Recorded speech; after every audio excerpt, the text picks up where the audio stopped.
Supported in part by Service Electric Company. PCN, only on cable.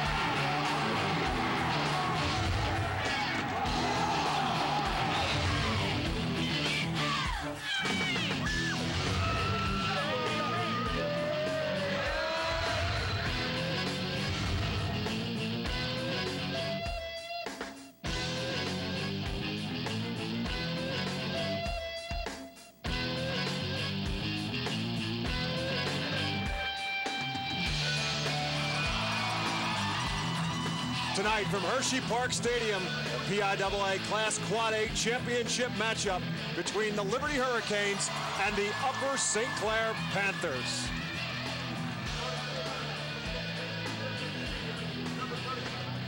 Good evening, everyone, and welcome back to Hershey Park Stadium for the Quad A Championship here on PCN between the District 7 champion Upper St. Clair Panthers and the District 11 champion Liberty Hurricanes. My name is Bob McCool. To my left is Steve Bowen, and to my right is Gary Sutton. And Gary, a recurring theme for the teams from the East, repeat of a chance to win a state championship, and that's where Tim Monsman and the Liberty Hurricanes find themselves coming into tonight. Well, the Hurricanes come howling in here tonight with a 14-1 record, and Tim Monsman has done a great job there in 7 years. 57-23 is his record, but more importantly, bringing the team back here 2 years in a row is really, really a tough assignment. But one of the guys that's helping to get there is a guy who has run for over 1,000 yards, passed for over 2,000, accounted for 36 touchdowns on the offense. His name's Dan Persa, and he's heading off next year to Northwestern University. But right now, Northwestern and Evanston are probably the farthest things from his mind. They want to atone for a loss here last year and walk out of here with a state championship tonight. And this is an outstanding team and a young man who can get it done on the ground with his feet and also passing through the air. And standing in their way, Steve, is an Upper St. Clair team that's kind of reflective of their coach, Jim Redner. It's a block and tackle kind of straight on, nothing fancy kind of football team. If there's a Mount Rushmore of Pennsylvania State high school coaches, Jim Render's got to be on it. 315 wins against only 99 losses in his career. This is his fourth trip bringing USC to the state championship game. They won back in 1992, and they're looking to make to even his record at 2-2. And heading the way for the Panthers is a little bit of a different kind of quarterback. Number 10, Pat McShane, who is more of a field manager. He has thrown very well, almost 1,350 yards this season, but his job is to direct this offense that likes to pound it and pound it and pound it.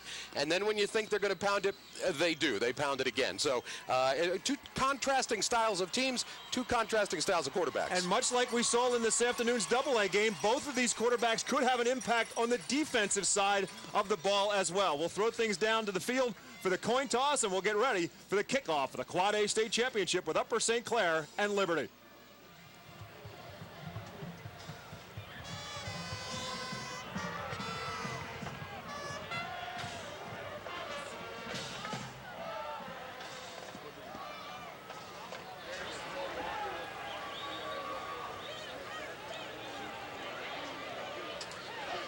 We stand now for the national anthem. The coin toss was won by the Liberty Hurricanes, and Liberty winning the toss will put their offense and Dan Persa on the field to start this football game.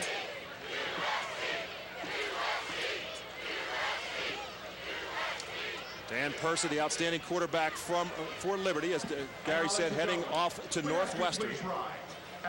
And now we stand for the playing and singing of our national anthem. Singing the Star Spangled Banner, to be sung tonight by Liberty High School student Miss Mary Kate Saratelli. Our flag at half-staff in memory of former Pennsylvania Governor Raymond Schaefer, who passed away this past week. Ladies and gentlemen, with pride, our national anthem. Oh, say, can you see by the dawn's early light what so proudly we hailed at the twilight's last gleaming, whose broad stripes and bright stars through the perilous fight. O'er the ramparts we watched were so gallantly streaming, and the rockets' red glare, the bombs bursting in air, gave proof through the night that our flag was still there. Oh, say does that star-spangled banner yet wave o'er the land of the free and the home of the brave? A terrific rendition of the national anthem from Liberty High School student Mary Kate Saratelli. And now let's take a look at our officials for this Quad A championship. Neil Evans is our referee. Richard Shavensky is the umpire. Edward Egbert is our linesman. Daniel Bush is the line judge. John Croman is the field judge. Tom Hangy is the side judge. And Tom Drakeford is the back judge. See the state of Pennsylvania, and you see Upper St. Clair just south of the city of Pittsburgh, and of course Liberty High School in Bethlehem. The matchup, District 7, the WPIAL champion are the Upper St. Clair Panthers, and the District 11 champion, Bethlehem Liberty Hurricanes. Liberty making their home in the Lehigh Valley Conference, and of course Upper St. Clair playing in the WPIAL Great Southern Conference. And let's head down to the sidelines to the fourth member of our broadcast crew, Mike Kraus. Time, you got two quarterbacks, Dan Purse and Pat McShane. When turnovers can have such an impact, those two quarterbacks, 387 attempts on the season, only 5 interceptions. The ball will be taken care of tonight, so it's going to come down to execution. Just to give you some idea, Pursa 64% completion percentage, 2,008 yards on the season throwing the football. McShane's numbers much more pedestrian. He's 57% and 1,319 yards throwing the football. So Upper St. Clair, the home team in the black and white, and the Liberty Hurricanes, the white team. The visitors on the scoreboard, white with the blue numbers and the blue helmet. The football trickles into the end zone, and so Liberty will start at 1st and 10 from their own 20-yard line. We take a look at the starters offensively for the Liberty Hurricanes. And in addition to Dan Burris in the backfield, Akeem Smith, an outstanding junior running back, as the halfback. Ray Mamuzic is the fullback. The receivers, Joe Orlando and Justin Rivera, and the tight end is Ben Fultz. Up front for the Hurricanes, you see Labarge, Luther, Smith, Solrock, and Begany are the front 5 for Liberty. 1st and 10 for the Hurricanes at their own 20. Pursa starting in the shotgun in a naked backfield. Wants to roll to his left, buy himself some time, and look downfield. His pass is incomplete, and so we'll take a look quickly at the Upper St. Clair defense. A 4-3 look for Upper St. Clair. Shine and Applebaum are the ends, with Block and Mulholland inside. Taylor Everett is an outside linebacker. And you see a 4-4 look, I should say. Conwell is an outstanding linebacker, headed to the University of Indiana. Dan Miller and Pat McShane are the corners, with Grant Surdy as the free safety. 2nd down and 10 coming up for the Hurricanes. Again from their own 20-yard line. Opening possession of the Quad A state championship. Pursa this time does have company in the backfield as Rivera goes in motion. And on a design quarterback draw, Pursa will keep it. He'll pick up maybe 2, and that's it. And the blitz coming that time out of the linebacker spot from Ramsey Lesnett, 51, who was coming right up the gut and just got a hand for a moment. And watch this, just straight across. Nobody puts him, there he comes. Disguised it well, comes straight across, just gets a hand for a moment. Pursa gets a gain on the play of about 3. It'll be 3rd down and 7 yards to go. Yeah, if he tries to get in one slot later, he's got Pursa dead to rights. There you go. Take a look at Percy. He can run the ball as well. 181 carries for the season. 1,155 yards. Percy can get it done on the ground. 6.4 yards per carry and 17 touchdowns on the ground as well. Again, out of the shotgun on 3rd down and 7. Persa with under a heavy rush, and he's going to get hit and dropped in the backfield back at the 15-yard line. Coming through and making the final hit for Upper St. Clair was Ramsley Lesnett. But take a look at what Taylor Everett from his outside linebacker does to shut it down. Yeah, Everett does a great job of getting in early and actually forced Persa to step up a little bit. Really a good job on that battle on the outside of just keeping him contained and letting the interior lineman come in and have a shot at him. Sack of a loss of 7 yards, and so the Hurricanes will have to punt the football. Taylor Everett will field it over his own shoulder at the 50-yard line. Back down into Hurricane territory before being run out of bounds at about the 42-yard line. Take a look at the offense for Upper St. Clair. In addition to McShane in the backfield, Applebaum is the fullback, Dane Conwell is the tailback, Everett and Chrisis are the wide receivers, and Shine is your tight end. Zach Jones at center, Rantzukanis and Block are the guards, Sequoian and Mulholland are the tackles. Talk about Conwell here in the backfield for Upper St. Clair. 1,416 yards in the season himself, 16 touchdowns and a 5.1 average. He gets it done for this team too. Then headed to Indiana next season, play football for the Hoosiers, and he gets the call on 1st down. He'll get it to about the 41-yard line before he's brought down, and we'll look at the Hurricane defense. 4-3 defensive set for Liberty. Petros and Sosorok at the tackles, Luther and Bloom up front. Linebackers, Mamuzic, Schaefer. Corners are Justin Rivera and Oscar Rivera, the brothers. Dan Persa plays the strong safety spot, and Joe Orlando is the free safety spot. Gain of a couple for Conwell. They'll give it to him again on 2nd and 8. Finds some daylight and gets inside the 35-yard line, what looks to be a Panther 1st down. Great vision that time by the 6'2", 210-pound halfback, as he looked like he was initially going to bounce it outside, but saw the opening up front and just cut it back in right here. Well, take a look at Mulholland pushing out here on the right. Number 59, you'll see it right here coming up. Right here is 59 Mulholland, putting the block right out here to open it up, and then he's able to dive through for the quick gain. And also the app-mentioned Jeremy block with a good trap sealing off the inside. Play action fake this time. McShane wants to throw the football. He's got Everett at the 20. Everett fighting for yardage inside the 15-yard line. The football comes loose, but I believe they're going to mark him down at the 14-yard line. 1st and 10 for Upper St. Clair. Everybody bought the blast play, the dive play, the belly play, whatever you want to call it, dive in the line. Watch this. Everybody gets into the line and feels that coming, and then nice pass out to the flat and go one-on-one. And that's a beautiful play. You had good man-to-man coverage out there. But one-on-one, he dodged it, got a couple more yards, about 5 more yards, or 6 more yards out of it, actually. And you can see on the replay the contact with the ground. And Pat McShane right away says, ball was on the ground, no fumble. 1st and 10 for Upper St. Clair at the Liberty 14-yard line. This time they'll go to the toss sweep to Conwell with a blocking out in front to the 10, the 5, the corner, and the touchdown. They don't do anything really special or fancy. They just line up, button up the chin straps, and they block with such precision that it really looks simple. Funny you mentioned block, because Jeremy Block, number 50, is the guy who pulled out of his guard spot that time and led the way down. Watch Block here. You'll see Block right here coming down. Now he's going to lay a block right there on the linebacker, and that's what opens up the touchdown. Dane Conwell, a 14-yard run for the score, his 17th touchdown on the ground of the season. And now the extra point attempt coming up by Alex Romanis, and the extra point is good.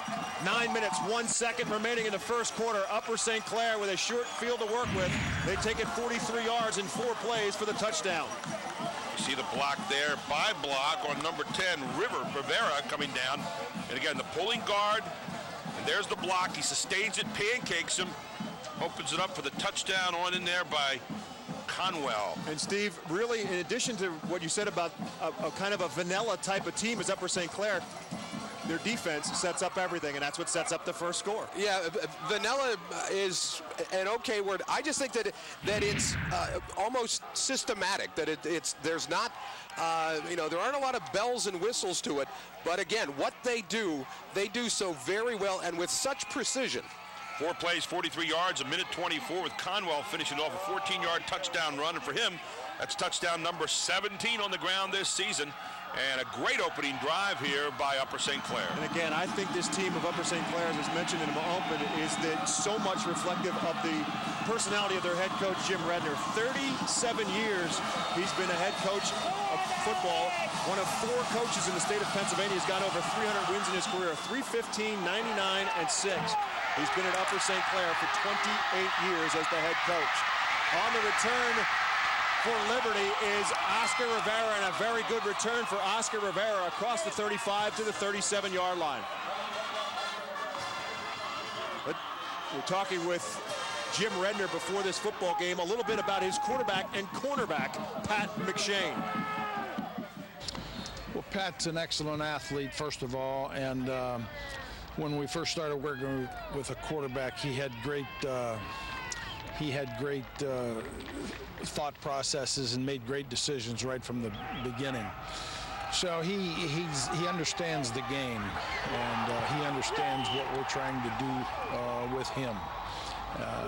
We establish the run, and we throw the pass as one of our weapons, not necessarily the prime time show.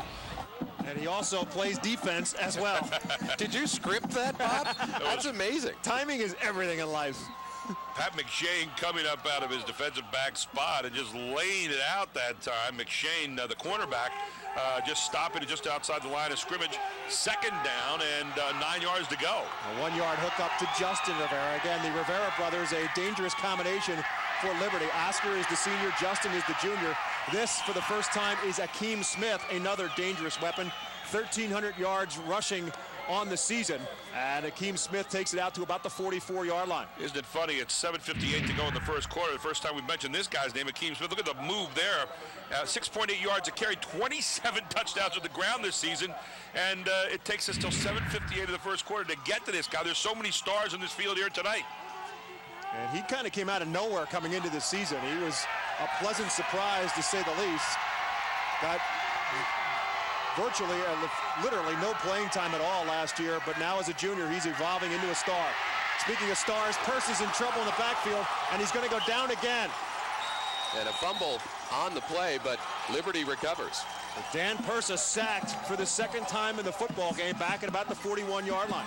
Coach Redner brings a lot of pressure from the blind side. You're going to see David shine the picture from the blind side, but Purse gets drilled from the side he can actually see. Coming that time by number 59, Dan Mulholland, leading a whole group of Mad Panthers, and they're going to force Liberty into a punt situation. Jim Monsman a little concerned on the sideline. His team has gone 3 plays and a punt in their 2 series. Mamazic's punt fielded by Taylor Everett. Everett breaks a tackle to the 30 to the 32-yard line before he's finally brought down.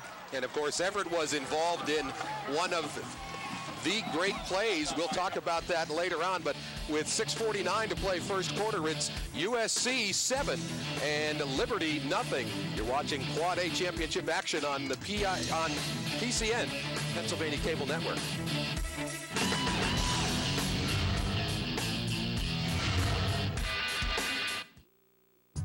The Earth is moving through space at millions of miles per hour. Shouldn't you know where you're going? If you're planning to continue your education after high school, you have many things to consider. What are you going to major in? Has it chosen a school yet? Or mailed your FAFSA? How would you pay for school? Let educationplanner.org guide you. It's your one-stop career and college planning website. It's easy and it's free. Educationplanner.org, leading the way to your future. The top 8 reasons why students should play interscholastic sports. School spirit, sis boom ba. Is that what they used to say? For the physical and mental workout. To know the thrill of victory. It's real, not virtual. Hearing my mom over the crowd. Because sports is a metaphor for life, right? To just have fun. And the #1 reason why students should play interscholastic sports. To get my family out of the house. The Upper St. Clair Panthers on the 14-yard touchdown run by Dane Conwell on top of Liberty, 7-0. And the Panthers will bring their offense back out on the field for series number 2, 1st and 10 from the 33. Hershey Park Stadium, the site for the football championships in 2006. Adam Christis goes in motion, and the handoff is to Conwell, and Conwell will go nowhere. Coming up to make the hit, Mamuzic from his linebacker spot. Played that very, very well, didn't give up the corner, and also made sure that he was in position in case of the cutback, which is exactly what happened.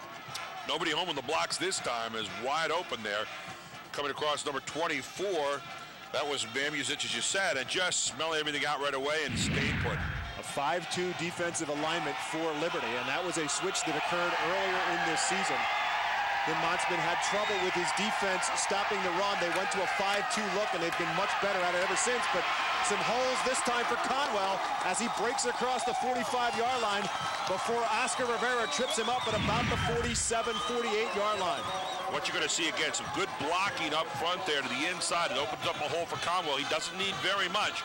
And again, you see him coming this way. And the block right off there to the right-hand side is just absolutely mammoth and getting good holes for Conwell to jump through for 4- and 5-yard bursts. Radzakinis keying the way, number 52. 14-yard pickup for Conwell to the 48-yard line. And again, Christis goes in motion, and this time it's the toss to Conwell. He'll get it right to midfield, and then he'll be wrapped up. And we'll go back down to the sidelines to Mike Krause. Focused on as he believes in the block and he believes in running the ball. What he's trying to do by that run is get that defense, get 9 guys up in that box. Then you might see a pass and a possible big play. 2nd down and 8 coming up for Upper St. Clair. As Mike said, they just kind of poke, and every once in a while they'll take it deep on you. And again, the 18-yard pass play from Pat McShane to Taylor Everett, setting up the touchdown run for Dane Conwell. Conwell gets the call again from midfield on 2nd and 8, picks up about 3 more. Just straight up blocking, power, smash mouth football that time as Conwell gets in behind the right guard, Jeremy Block, and Dan Mulholland, the right tackle. Both are 50 and 59 respectively, and pushes forward for a couple more yards, brings up a 3rd down and 5. This will be an interesting play call by Jim Render because we did see the one pass to Everett in that last drive, but this is kind of iffy situation. They could run, they could throw. What a sprint out on this play normally. Christis this time goes in motion. Now he turns him back and goes back the other way to the right side, and they'll give it to the fullback instead on the quick hitter, and he'll get to the 45, maybe to the 44-yard line. Little mix-up that time between McShane and the fullback Brett Scheller. Watching some film earlier in the season that they were against Penn Hills. They like to do a lot of play action, rollout type stuff on this. This time just straight up the gut, nothing fancy, and trying to push straight ahead. And the plugged hole comes up very fast with white shirts from Liberty. As you see, leading on the tackle that time, number 50, Big John Schaefer. Scheller gets 2 yards, and that's it. And Upper St. Clair will punt the football. And Oscar Rivera back there for Liberty, but it hits at the 15-yard line and goes out of bounds at the 14-yard line. Excellent job on the coffin corner punt that time by Ben Frauden. PCN's wall-to-wall farm show coverage will run Saturday, January the 7th through January the 12th. Some of the highlights include high school rodeo and the sheep to shawl competition. Governor Rendell will lead the opening ceremonies live on PCN January the 6th. Steve, are you showing your prize bull this year at all? No, I've retired, Gary. and so has the bull as well. I don't know about that. Not based on that question. Not if you've been here all weekend. It's all a really sick setup. 1st down and 10 from the 15-yard line for the Liberty Hurricanes. 3 plays and a punt in both of their first 2 series. Dan Purser and company needing to get something going right now, trailing 7-0. They'll start it by giving it to the tailback, Akeem Smith. He'll pick his way forward for maybe 3. Right now, Upper St. Clair is winning the battle of the line of scrimmage. They are really holding their own there, giving up yardage sparingly, although they got 4 on this one. But take a look. Tough getting some open blocking up through there, although they're setting through that time the fullback to try to get something going. Smith gets about 4 on the play. That's it. We'll call it to the 24-yard line, just shy of the 24. 2nd down and 6. Joe Orlando will come out split right. 2 tight ends set. Mamuzic is the fullback. Smith is the tailback. They fake the toss, and Purse is going to keep it. Doesn't fool Upper St. Clair. Getting him around the ankles for Upper St. Clair was Zach Jones, I believe. They're going to come up with third and about 3 to go. But I like the last 2 play calls because, Gary, you did mention, and it's true, that Upper St. Clair is winning the battle of the trenches, and I think Tim Monsman is trying to win it back with this particular series. They've tried to go a little bit of their power game as well. Plus, he's going a little bit conservative here, being inside the 20, as they didn't get real good field position again and trying to figure something out. Here's a good play here for some kind of short route, maybe down and in. Mamazic in the backfield alongside Purse in the shotgun. Justin Rivera goes in motion. Purse is going to keep it. Needs to get a block, and he's got to get away from Adam Everett. He's not going to do it. Adam Everett wrestles him to the ground at about the 18-yard line. And Everett's the guy we were talking about before in last week's semifinal game against State College. You'll see the defensive play that he makes here. Good pursuit. Was never a pass play intended there. That was all set up to fake and the run by Purse, and nobody was buying. And there's where you get your scouting film out. You say, that was one the coaches got for you. Anyway, last week with a punt from State College, he was walking away from it. The State College players, oh, what a block. It is blocked, and it's going to trickle through the back of the end zone. So Upper St. Clair getting it done now on special teams. It will be a safety awarded to the Panthers. The blocked punt goes through the back of the end zone and put 2 more on the board for Upper St. Clair. With 2 minutes and 10 seconds remaining in the first period, the score now USC 9 and Liberty nothing. And I think it was 11, Matt Schmoyer. If we get a chance to see it again, he's certainly getting all the congratulations. And I thought I saw 11 flash through. Yep, it is Schmoyer. Does a great job of just coming from the outside. No one touched him. Steve, you talked about special teams. This team takes pride in the special teams. But Everett, you were mentioning a moment ago, has certainly been a big part of that. And last week, never bigger than just before the first half at State College. Yeah, there was a punt. He kind of ran away from it. The State College players were all gathered around it. And then when the ball stopped, they just kind of figured that the play was dead. Everett said that he snuck up on him, called it a little bit of espionage, and grabbed it and ran it in for a really back-breaking score. Turned a 14-7 halftime game into 21-7 at the break, because it was the final play of halftime. And Jim Render's quote is one that is kind of making its way around the town right now. He said in the city of Pittsburgh there was always the Immaculate Reception. He refers to that now as the Immaculate Deception. We know they played against Mount Lebanon. They had 2 blocked punts there. One by Grant Surdy, who picked up the ball, ran 30 yards for a touchdown during a 24-14 victory of Mount Lebanon. So this is a team that lives on special teams a lot, and they'll take advantage of every single play they can get.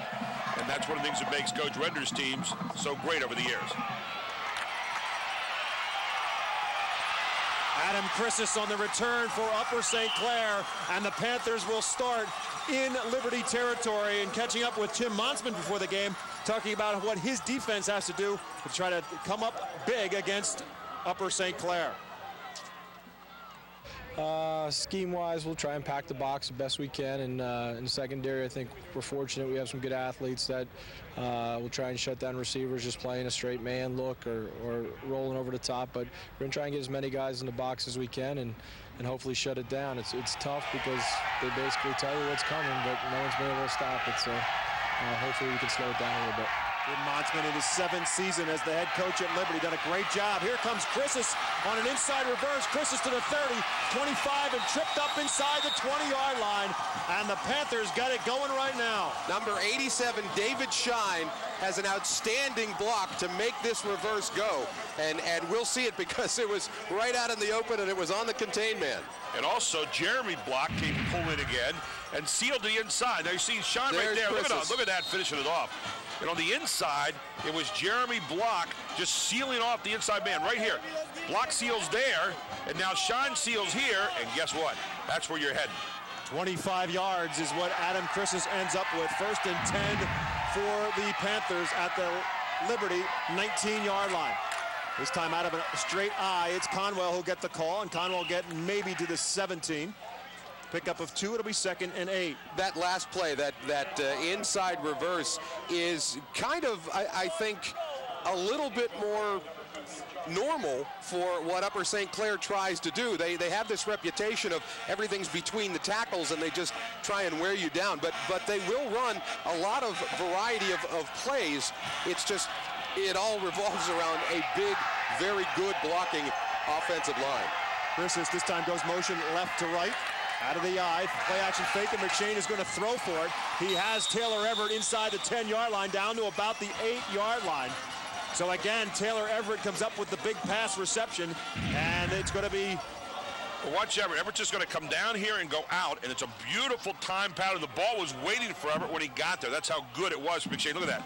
Everett just turns, feet in, ball exactly where it's supposed to be. First and goal to go for Upper St. Clair at the 9-yard line. I said earlier about this team being vanilla. I'd call this team economical. They waste nothing. Here comes Conwell on first and goal, and Conwell will get maybe a yard, and that's it. Good job that time by the left side of the defensive line of Liberty. Was that Braxton Isaac, 83, in on the tackle? And Isaac is a guy that Tim Monsman talks highly of, says that he is going to be a player a lot of people are going to get to know before he's done. He's just a sophomore. Give credit also to Alan Petros, who did a great job there of getting underneath as well. Isaac's a big sophomore, 6'4", 220. And it looks as if Liberty and Upper St. Clair are going to come to the end of the quarter. Upper St. Clair feeling contented with where they stand. It will be second down and goal to go for the Panthers. If and when the first quarter ends, the clock is stopped with 10 seconds to go. Now it just restarted. The clock did stop as both teams started to walk off the field. And instead, it stopped for a moment, but that indeed will be the final play of the first quarter. At the end of one quarter of play, it is the Upper St. Clair Panthers 9 and the Liberty Hurricanes nothing. We'll take a break. We'll come back with second quarter action of the Class Quad A State Championship on the Pennsylvania Cable Network.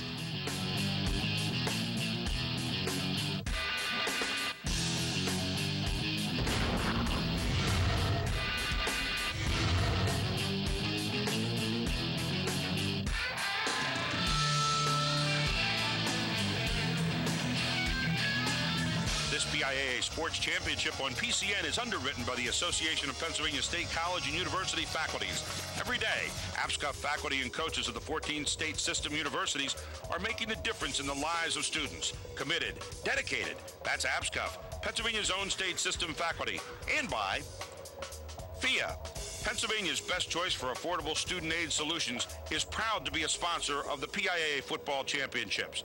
Funding higher education in Pennsylvania for more than 43 years, PIAA's gift to Pennsylvania is the future leaders, caregivers, and inventors we help create.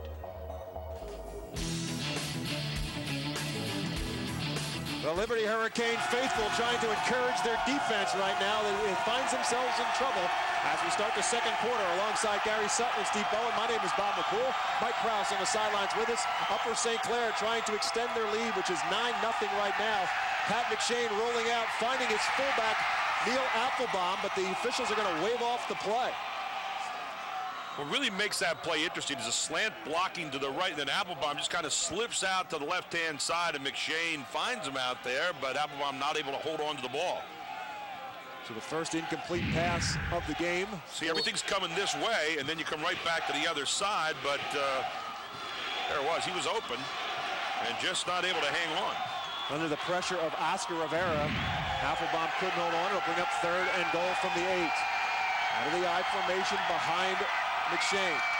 This time they'll give it to Conwell, and Conwell will fight to the 5, and that's it. Fourth down, goal to go coming up, and a decision time coming up for Jim Render. Let's check in quickly with Mike Krause. You're getting a good look at Ted Peterson. Ted was an offensive lineman for the Steelers. He won a Super Bowl ring in 78-79. The reason he's here, he's also the athletic director for Upper St. Clair. Ted has shown a lot of emotion as if he's out there wearing the pads, patting the guys as they come out, cheering them on. He's still out there. He's got that football still in his blood. And coming up, we're going to have a field goal attempt from Alex Romanis. Looks like it's going to be about a 21-yard field goal attempt. It is up. It's good. 11:09 remaining in the second quarter. The score now is Upper St. Clair 12, Liberty nothing. Tell you what, that could have been a 45 attempt for Romanis. That hit off the high part of the scoreboard. That's his 11th field goal of the season. And it really is time now for Tim Monsman and his offense to try and figure out, try and find something in the playbook that's going to work against this Upper St. Clair defense, because USC really has shut them down, and it's been a combination of strength and quickness, because they've been very good, especially on the corners, making sure that contain is held and nobody's gotten outside. The one run by Akeem Smith is about the only thing we have. Take a look so far. One side of the numbers, USC 74 yards on the ground to 6 for Liberty. 26-1 in the pass, 100-7 total. There you see Jim Render. Jim Render always looks like he just kind of is uncomfortable. He's got that annoyed kind of look that coaches get. He's thinking all the time. You just like it. And I was watching on some tapes I was looking at the other week. It's always the same look. Never too high, never too low, just kind of pensive. Like that word, Steve? Pensive. I do. Yes. A long time as a head coach. A year in his native Ohio. Then it was at Uniontown. Also WPIAL team, and now 28 years as the head coach at Upper St. Clair. This is his 4th appearance in a state championship game. He won it in 1989, beating Kerry Collins and the Wilson Bulldogs right here in the 2nd year of the state championships of the PIAA. He lost in 1992 to John Ritchie and the Cumberland Valley Eagles, and he lost again in 1997 to Central Bucks West, the first of 3 straight titles for CB West. You talk about 4th time here, 5 times this year. He won his 5th WPIAL championship this year as well. So got one for the thumb. He said, I'm not sure it really fits my thumb, but he won it anyway. And over at Heinz Field a little bit earlier in the season. It's a Pittsburgh thing. There we see the scoring drive on the field goal. 6 plays, 39 yards. Romanis from 21 yards out. 1st and 10 for Liberty, looking for their first down of the football game. They'll give it to Akeem Smith, and Conwell will wrap him up by the ankles, and Smith will lean to the 29, and that's it. Again, the contain on the corners. If you can do that all night long, you're going to make it difficult for any offense to try and move against you. Well, here again, you'll see the rush along the line here by USC. They do such a great job of getting their quickness, diving through the gaps and making stops like you saw right there by number 23, Dane Conwell, the leader of this defense. 2nd down and 9 coming up for the Hurricanes out of a 2 tight end set. One back in the backfield. Now Petros goes in motion. And Persa wants to throw the football. It's complete. Right in front of the bench for Upper St. Clair at about the 35-yard line. Joe Orlando makes the catch. First completion of the day. Excuse me, 2nd completion for Persa. Joe Orlando, just a quick down and out, 2-step drop. You'll see him come down quick to the sideline. That's basically all that Upper St. Clair has given so far. A little outs to the side, and 3rd down again and 4 to go for Liberty. Joe Orlando, the son of Bo Orlando, the former Berwick and Houston Oiler player, and now an assistant coach for Tim Monsman on the coaching staff for the Hurricanes. 3rd down and 3 coming up for Liberty from their own 35-yard line. This time Akeem Smith goes in motion. Mamuzic is the fullback beside Persa, and Persa again under a heavy rush throws the football, and it's nearly intercepted by McShane. McShane picks that off. He's got 6 points. Instead, it's an incomplete pass. Linebacker blitz coming that time, really rushed him, and a quick pass, and again, almost picked off, but it'll be 4th down, and Liberty will kick it away. Watch the linebacker blitz coming straight up here. And I mean, everybody's coming. Quick pass to the outside, and you're looking at 6. Oh, yeah. Oh, I could have been a champion. Yeah, on the waterfront all over again. That blitz benefited Mulholland as he got in on Persa. There is Bo Orlando, the assistant coach, the aforementioned Bo Orlando. And we head down before the punt, a penalty flag, and we'll check in after the official signal with Mike Krause. On the kicking team, 5 yards. So we'll back up the Hurricanes, and we'll check in with Mike Krause. Bob Bo Orlando from Berwick, lived in Berwick, but when Joe was growing up, he said, I want you to have your own identity. I don't want you to follow my shadow. So he moved down here to Bethlehem, and he said to Joe, hey, you do what you want to do. Joe got into football, loves it, and as he got into Liberty, Coach Monsman said, hey, Bo, seeing that you're around, what do you think about coaching? He said, I'll coach as a volunteer, and you know the rest of the story. And he just committed a serious penalty right now on the punt. Joe Orlando runs into the return man, Adam Chrisus, and we're going to have another penalty flag coming up. Actually, there's 2 on the field. but Joe Orlando for sure is going to be one of the victims here, as he's going to get called for running into the return man. There's actually 3 down now in the field, and everybody's standing at their flag.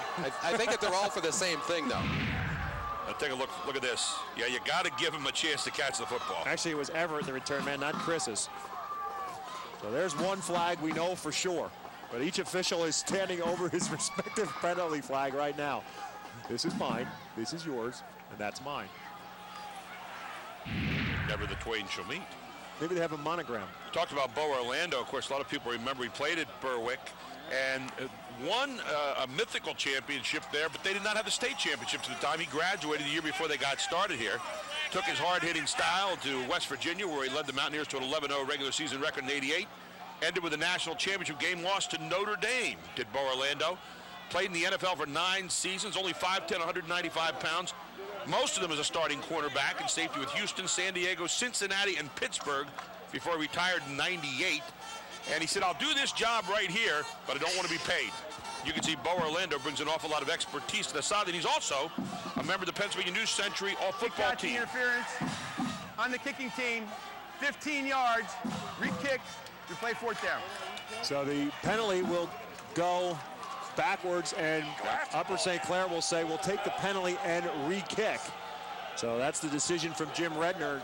So it'll be a 15-yard penalty against Liberty, the second penalty against the Hurricanes in the game. We mentioned Bo Orlando there. Just to finish off that thought, the Pennsylvania News All-Century football team put him in the same defensive lineup as Chuck Bednarik. Tell you what, Chuck Bednarik equal defense. Yes. One of the concrete kids. So Upper St. Clair should get pretty good field position following the punt from Ray Mamuzic. In trouble with the snap, and Mamuzic is going to try to run out of there to the 10, to the 20, to the 25-yard line, and that's it. So Upper St. Clair will get even better field position inside the 30-yard line at about the Hurricane 27-yard line. The eyes of the world will be fixed on Punxsutawney, Pennsylvania on February 2nd, and PCN will be there. Live coverage of all the festivities and fill the groundhogs. Much anticipated weather prediction. 6 more weeks of winter, or perhaps, as he says in the corner of your screen, maybe even an early spring. It comes down. I think that's when it hangs upside down. I don't think that was a designed fake punt. I think it was a high snap, and with the pressure that Upper St. Clair got in, Mamuzic did what he knows best, and that's running the football. I would hope that there was not a thought process of any kind of a fake from that position on the field, and Mamuzic just trying to bail his team out. Let's see if we can see the snap, and there it is. It's high, and he feels some pressure from Chris's and decides to run with it instead. Did a nice job of running, too. He's normally known as a blocking back, but looks upfield, gets back to maybe the original line of scrimmage, and that's about as far as he's able to get. So got a little bit better field position for his team defensively, but not what he would have had if he'd been able to get that punt off. And how many plays has Taylor Everett been involved in so far this evening? For Upper St. Clair, it seems like every replay you see 88 flashing in someplace. He's made catches, he's made plays defensively, and he's made plays on special teams. And right now it's the Dean Conwell show for Upper St. Clair as he'll get another first down inside the 20 down to the 15-yard line, 1st and 10 for the Panthers. Watch Neil Applebaum right here, number 37, making the block, and then you'll see opening up, getting on through, and again, another first down as they're moving the sticks. You can see how Conwell rushed for over 1,300 yards this year. He's already up over 60 in the game on 10 carries. Talk about number 50, Jeremy Block. It seems like he's out in front of everybody all night long, and there you see the Upper St. Clair rushing. 5 to the left for 44, 8 to the right, middle for 38, and 1 to the right for 10. We'll go to the right this time, if you want to call right off right tackle anyhow. Conwell will lean to maybe the 10-yard line. Pickup of about 5. It'll bring up 2nd and 5. Coming off the backside of Jeremy Block and Dan Mulholland, number 50 and 59 respectively, and there you see Jim Render again. Jim Renner, not one of those guys going to put the headset on. He likes to be thinking the whole time. He walks and thinks all evening long. Fun to watch him. So right now the Hurricane defense is in some serious trouble and needs to come up with a play. And instead of Conwell will get a great block, and he'll walk into the end zone. The fullback Applebaum with the seal block that springs the hole for Conwell to take it home from 10 yards out. What's great about this block by Applebaum is he goes straight down and then turns the block inside and up. Now watch here. Applebaum's off to the left, right here. Applebaum's here, and then he turns the block right up here, and that's what springs the touchdown run. Also, Sequoian with a nice little seal. He pulled out and then got a nice seal block on the inside. You'll see it right there. And an injured Hurricane on the field right now as Upper St. Clair extends their lead. Like there's Sequoian doing the job right there to the inside, and then Applebaum to the out. And with 8 minutes and 7 seconds remaining in the first half, the score right now, pending the extra point, Upper St. Clair 18, Liberty nothing. We'll take a break. We'll come back to Hershey Park Stadium with more after this on the Pennsylvania Cable Network, PCN.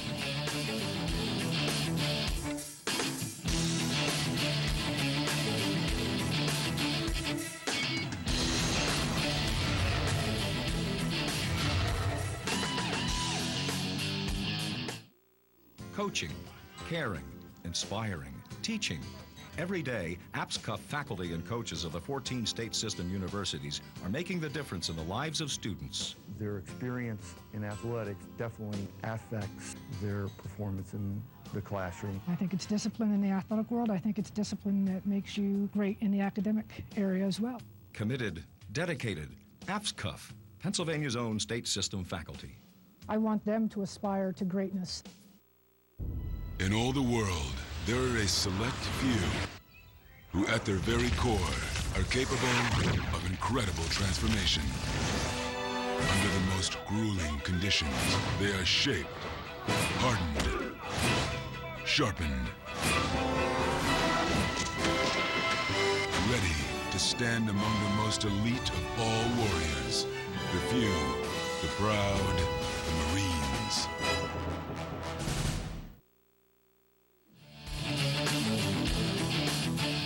The 10-yard touchdown run from Dane Conwell, extending the lead for Upper St. Clair. Alex Romanis will now come on to attempt the extra point. The holder for the Panthers, junior Tyler Rockenstein.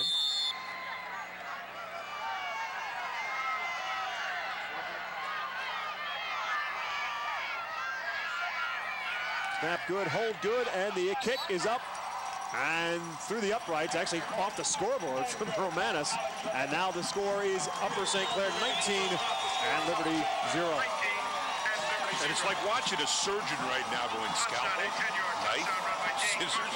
I mean, this Upper St. Clair team is just picking apart Bethlehem Liberty right now on everything that they're doing, Steve. It's a big, tough surgeon with a lot of grit. I mean, they have been blocking. We talked about precision. This is as good, and I've seen them twice this year, once live and once on television. And I got to tell you, this is as good as I've seen Upper St. Clair all season long. They are just absolutely positively square on every single blocking scheme. You know, here again, you watch the blocking, and you see the blocking up front in here. You see the blocking back here by the backs, and then straight on in. I mean, look at the holes. And that's what this team does well. This is a team, by the way, that was not picked at the beginning of the year to be here. People were talking about Central Catholic. They were talking about Woodland Hills. They were talking about a lot of teams out there. This team really wasn't on the map at that point. Am I right? Yeah, absolutely. And a lot of those picks were by reputation more than anything else. And certainly it was kind of an up-and-down season in District 7. The one constant, though, we're watching on the field right now with the black helmets and the white letters. Upper St. Clair really just kind of steamrolled over everybody, while some of the other teams that were picked ahead of them kind of fell off to the wayside. 4 plays, 28 yards there, and a little over a minute for that drive to put 19 points on the board. Justin Rivera will field the kick at about his own 15-yard line. To the 25-yard line, tries to turn the corner, and nothing there but black jerseys as he'll be run out of bounds at about the 28-yard line. And so Liberty and Dan Persa still looking for their first down of the football game, and now trailing 19-0. There's Dan Persa, 2 out of 4 tonight for only 6 yards, 5 carries for only -4. So we talk about the defense of Upper St. Clair. That talks a lot about it, as we saw a great tackle a moment ago by Grant Kindabarrow, the senior on the special teams. Special teams have really been the name of the game tonight, too, for Upper St. Clair. And you talk about the progression through the season of Upper St. Clair. Most points that they gave up all season long was last week, the 20 against State College. Everything else was 13, 14, 7, 9. Persa out of the shotgun in a naked backfield, looking for somebody to break open. Nothing there. Now he's trying to buy himself some time. He's going to get tripped up back at about the 25-yard line, and tripping him up for Upper St. Clair was Jeremy Block. And the coverage out there in the secondary right now is like a big old blanket over any receivers downfield, and that's why you're seeing Purser running for his life right now, as there is nothing available so far with the Upper St. Clair defense in that defensive backfield. This isn't a huge defensive line or offensive line, for that matter, for Upper St. Clair, but they're all very strong and they're very quick, and that quickness, I think, is really taking its toll so far tonight. And that's the 4th sack by this defense for Upper St. Clair. 2nd and 14 now for Purser. This time again under a rush. Finally dumps it off. Joe Orlando makes the catch. He'll get it out to about the 30, and that's it. It'll bring up 3rd down and about 9, maybe 10 for the Panthers. Upper St. Clair is doing a great job so far, Bob, of zoning out there and really moving that zone around to cover up who's ever in the area. It's almost like a matchup zone you would see in basketball. Very quick at picking up the people coming in their area. That was a spectacular catch by Joe Orlando, because it was down around his ankles, but then a tremendous tackle by Lesnett to really stop it for a little gain. 3rd down coming up for Bethlehem Liberty.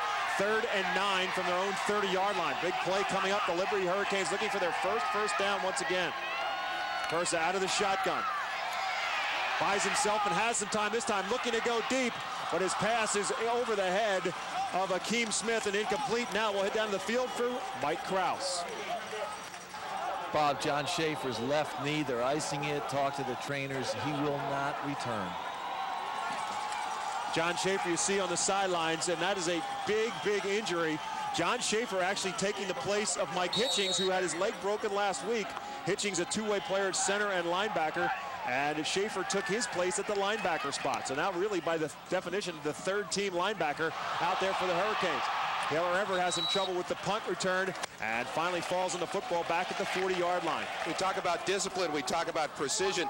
We even saw discipline on a muff that time. Everett did a great job. Once he muffed the ball, he didn't try and pick it up, didn't try and do anything fancy. They're up 19-0, fall on the football, and then gain possession at the 40. Well, discipline on special teams, and even when they make a mistake, as you said, they covered it up so well.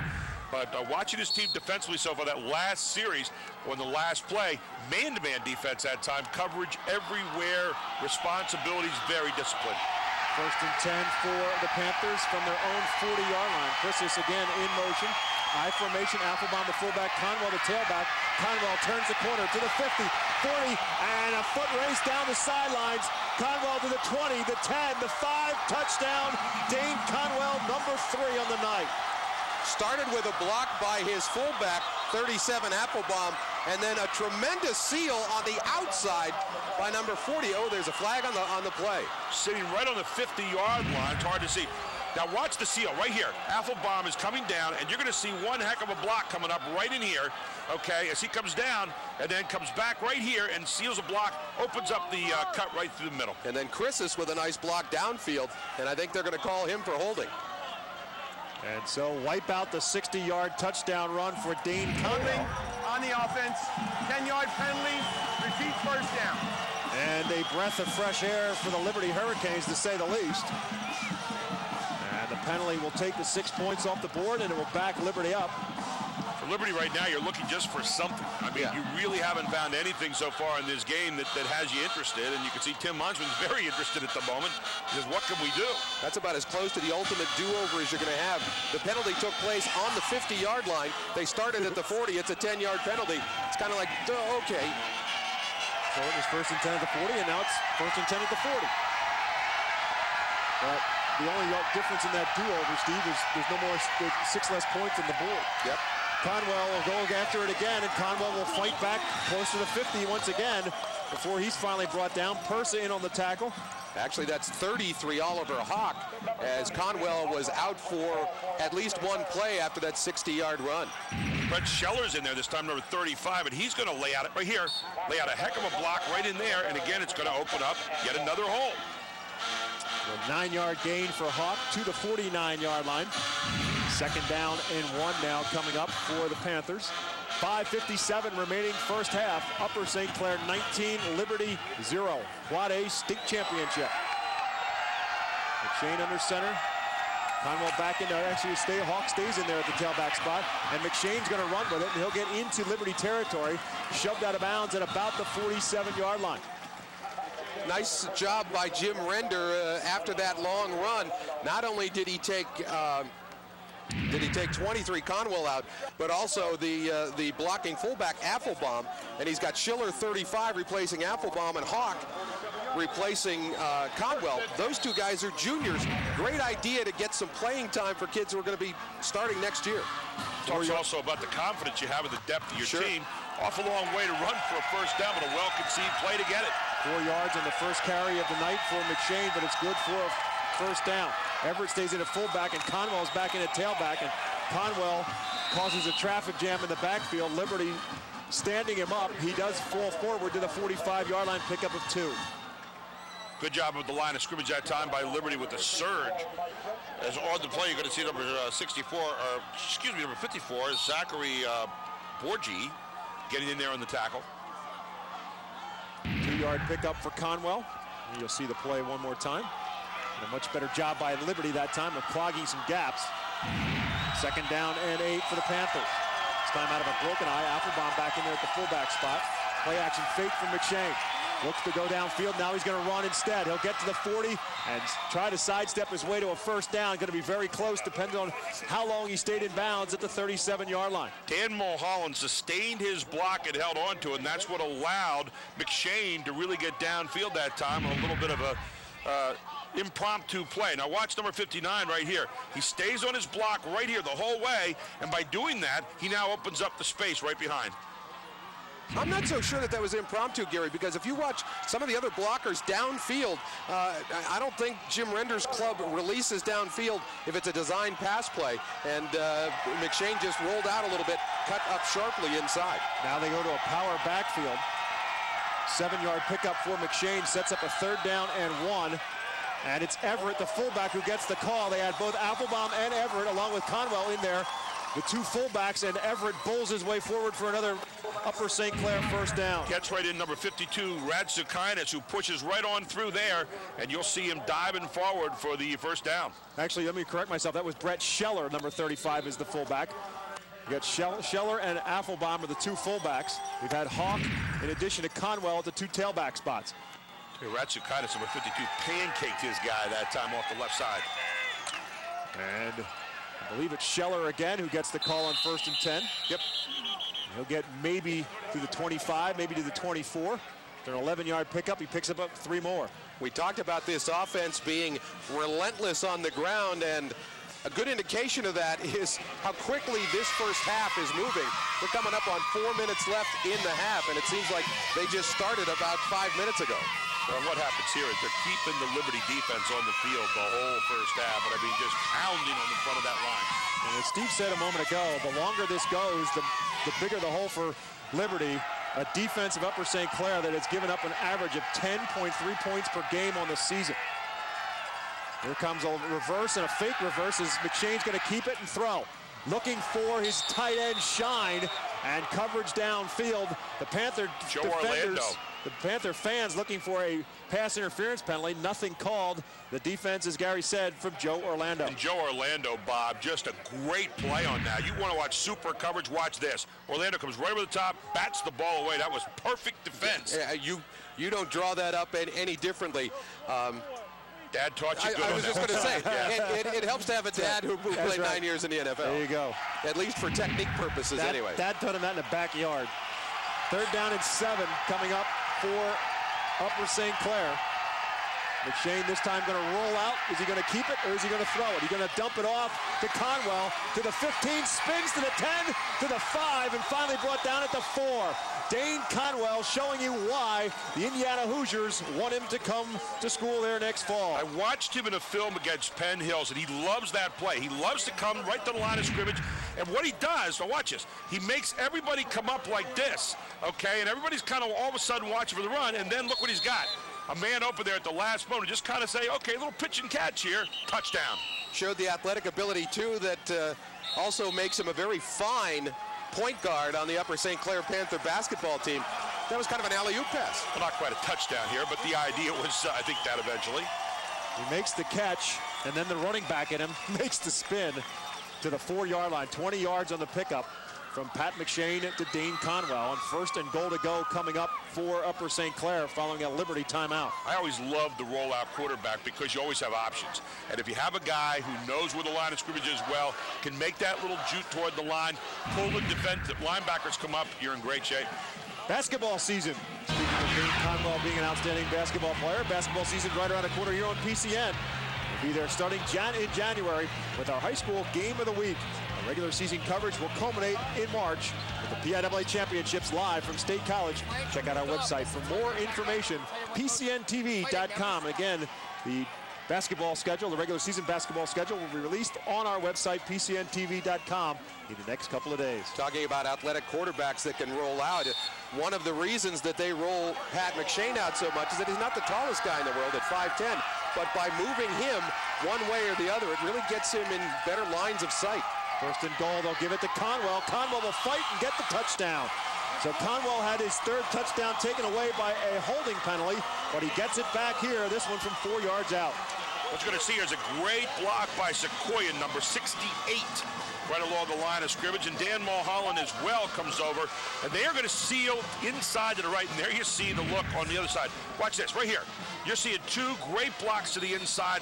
A block right here by his fullback who's been doing it all night long. And here's what you're going to get at the end of that. And a little bit of oomph by Mr. Conwell at the goal line. Extra point coming up from Romanis. And again, Romanis is going to take out lights on that scoreboard the way he's going after it right now. 3 minutes and 21 seconds remaining in the first half. The score now, Upper St. Clair 26 and Liberty Take a nothing. look again. Now here's one block here. Now watch this. You're going to come in and see a seal right there, and then you're going to see a block right out here. Go ahead. And now what you see is that. That's what you want to see at the end with good blocking and the touchdown to finish it off. Here you see it from another angle. Number 37 all night. I'll tell you what, you want to talk about backs having the ability to block, Steve. Neil Applebaum is going to get a big, big star at the end of the night, doing all the unmentionables. And we've talked about this offense not being, I don't know, fancy schmancy or full of bells and whistles. One of the constants is, regardless of which side they run on, they're going to send Applebaum to try and seal that outside contain and open up that little hole. We've seen it all night long. There's a credo this team has: line up, hit you, repeat. Line up, hit you, repeat, again and again, over and over. Dane Conwell tonight has been doing exactly that. 15 carries, 92 yards, 6.2 yards a carry, and 3 TDs. And ladies and gentlemen, we have 3:21 to go in the second quarter. And if you got a chance to take a look at the end of that play, Dane Conwell, as Steve said, running over people as he got to the goal line. The guy he ran over was Dan Persa, and Persa was kind of wincing a little bit and holding either his hip or his thigh while he was laying on the ground. So something maybe we want to take a look at when the Liberty offense comes back out on the field. Romansky right now Romanis will kick off for Upper St. Clair. And Justin Rivera will field it at his own 7-yard line. To the 20, to the 25, and to about the 28 before he's wrapped up. And we'll watch this again. Here's where Conwell hits him, and there you see Persis just go backwards. Right on the shoulder and then on the back. And then everybody lands on him, yeah. I'll tell you what, you talk about 2 hits on the same play. Persis, by the way, heading off next year to Evanston, Illinois. Hey, there you see Andy, our producer down there. There he is, Corey Clark.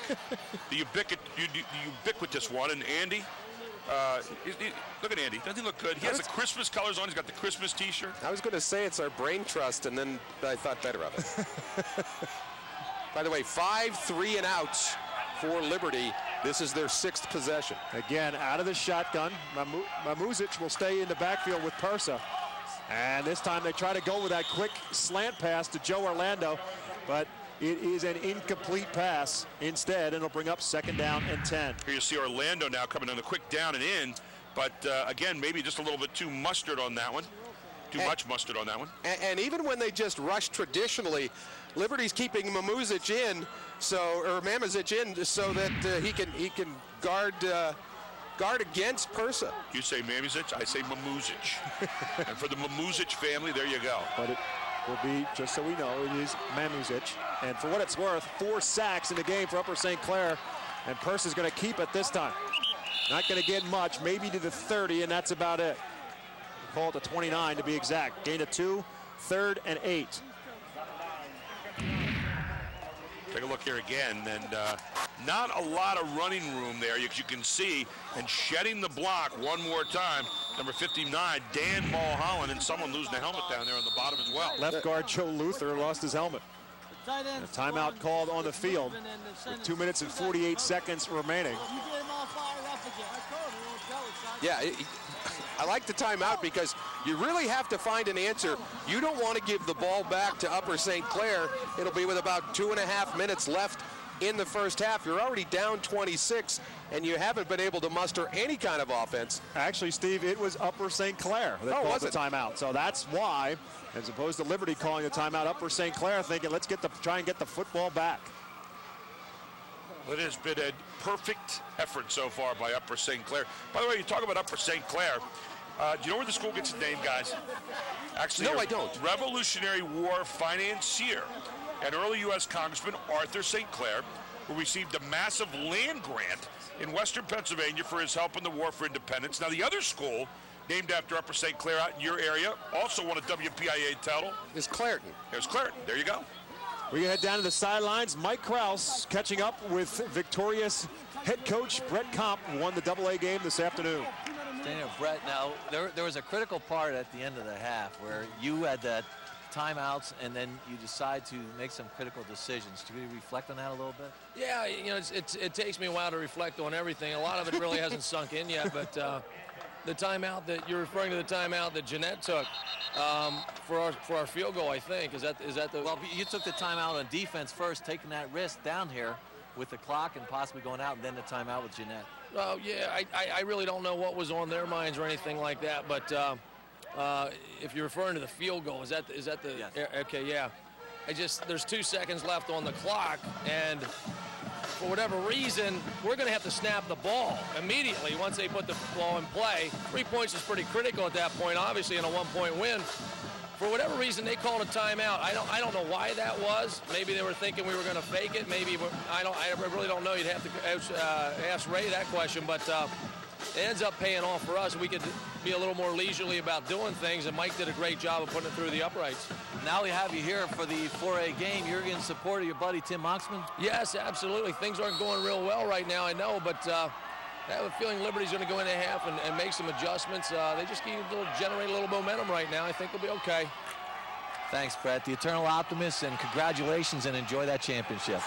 And the deficit just got a little bit worse as Dan Pursa has his pass intercepted. Pat McShane comes up with the pick.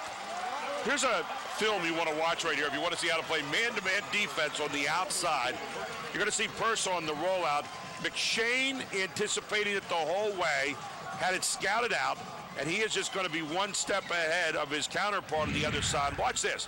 Coming out on the outside, here's McShane. Now watch him step up. Right here, he sees it, he anticipates it. He's one step ahead of the play. And so the timeout by Jim Render pays off. With 2:40 remaining in the first half, Upper St. Clair not only gets the ball back, but they do so in great field position at the Liberty 33-yard line. Yeah, it was a pretty good throw. That defensive play looks better and better the more times you watch it. This time McShane is in trouble in the backfield. He's going to get wrapped up and thrown to the ground by Mamuzic. Mamuzic doing a great job of never saying die and staying in the pursuit there of McShane, and a huge loss on the play for Upper St. Clair. Back to the 47-yard line, a loss of 14 on the play. There's Mamuzic coming through, kind of a delayed blitz that time, Steve, to get to him. Yeah, not just him. Joe Luther was in there. Great pressure. That was as good a pressure as Liberty has mounted from their defensive front all evening long. Maybe the defense can start to get some of that transferred over to their offensive side of things. Clock now ticks inside of 2 minutes remaining. Second down now coming up, and they'll keep it on the ground with Conwell. Conwell will cut it outside. Penalty flags come down as he does cut upfield to the 40-yard line. They're going to get him for holding along the line that time. So the best laid plans once again don't work out for Jim Render. And there's the look. There's the reaction most coaches have when he knows a holding penalty is coming up against his team. Yeah, you're thinking, oh, man. Jim Render's a guy like any coach. Your guy likes perfection. Do you take this penalty or do you decline it? Because they're still facing, it'd be third down and a bazillion. Holding on the offense, 10-yard penalty, Repeat second down. Well, that's a great point. If you have thoughts of getting it back, you don't want to hand another play to him Sure. here. Right now, it's 3rd down and Derry Township here at Hershey. Back to the 44-yard line. Here you're talking about Brett Comp and Tim Muntsman. They communicate weekly by email during the course of the season. They've become pretty good friends, although it didn't start that way. Two of them kind of had a little bit of a, when they were first coached against each other, a little bit of a problem with the film exchange. They thought each one was holding out. Turned out it wasn't the way it was. They became fairly decent friends over the years. By my calculations, I got 2nd down and 31, which is pretty much, as Gary said, Derry Township. Conwell keeps it on the ground, picks up a yard, maybe 2 to the 45, to the 46, and it'll bring up 3rd and only 29 now. And they're going to kick right now. Yep. The old quick kick on 3rd down.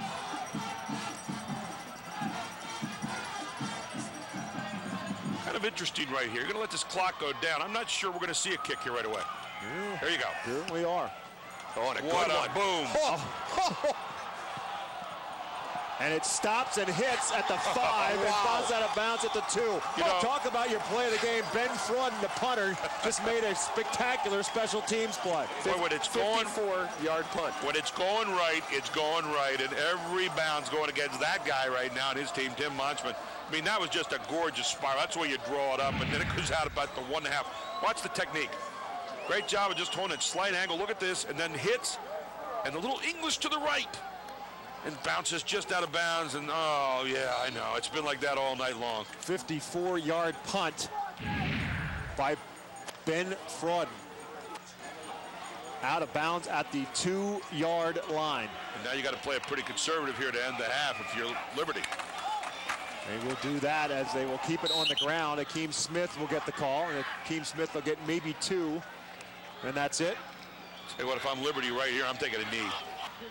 Seriously, you get out of here. You know, it's not the score you want right now, but it could be worse in a hurry with one little handoff problem. Well, they'll have to take 2 because there's about 5 seconds between the game clock and the play clock. You might have to get a little yardage if they take a knee. Right now, they take a knee, they might be in the end zone. No, actually, they can do it now. We got to get a package tonight on Jim Render's different looks. I mean, he's got like about 3 or 4 different looks, and neither one of them are happy. I haven't seen a smile yet tonight. You might not see that until the game comes to an end if he comes away with a gold medal.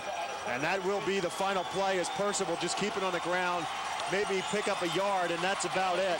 And the first half belongs to the Upper St. Clair Panthers in a dominating way. Upper St. Clair scored early. They scored a number of different ways, including defensively, and they come up with a 26-point difference on the scoreboard. At the end of the first half, it's Upper St. Clair 26, Bethlehem Liberty nothing. We'll remind you to stick around. Coming up at halftime, Mike Zambelli and Jim Wills will take you through first half highlights and some numbers as well. Again, at the break of the Quad A State Championship, Upper St. Clair on top of Liberty by a score of 26-0 on Pennsylvania's Championship Network, PCN.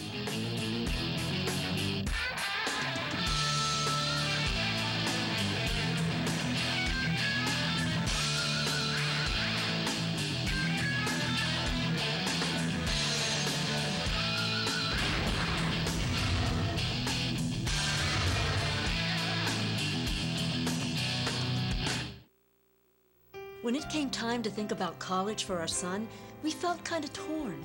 We were excited for him, but it's a lot of money, and we didn't know where it would come from. Then PIAA came into the picture. That's the Pennsylvania Higher Education Assistance Agency. They have easy planning tools, free money. Like grants and scholarships and low-cost student loans. PIAA helped make our dreams come true. That's our son, the college graduate. PIAA, a constant and growing resource for Pennsylvania. You're watching PCN. PCN is supported in part by Comcast. PCN, only on cable. Get your VHS or DVD of this PIAA championship. Visit our website at pcntv.com or call toll-free 1-866-PCN-VIDEO. All championships are $29.95, including shipping and sales tax.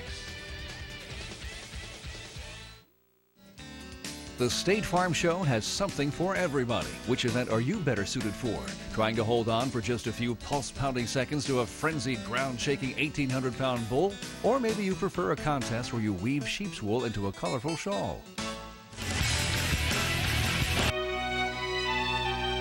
Whichever you prefer, you'll find both events and everything in between during Farm Show Week, beginning January 6th on PCN. Only on cable. Pennsylvania has many faces.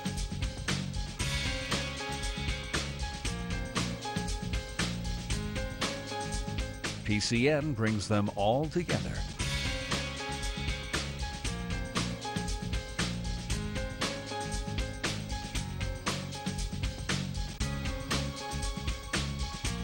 PCN, a television network for Pennsylvanians. Only on cable. Need a gift idea?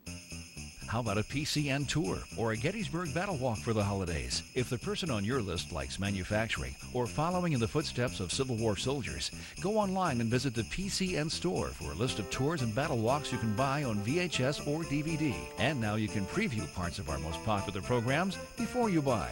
Shop at the PCN store at PCNTV.com or call 1-866-PCN-VIDEO.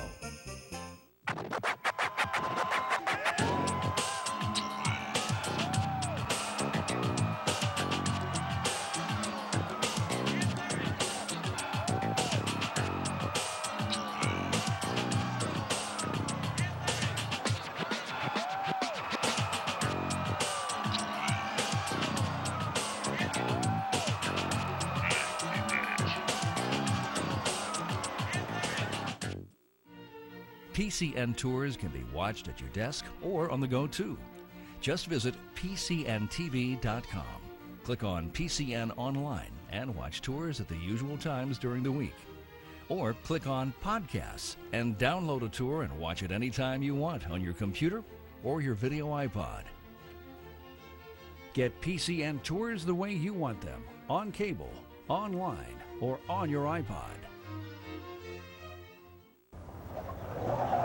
At this time of year, you have to put some more thought into getting around safely in your car.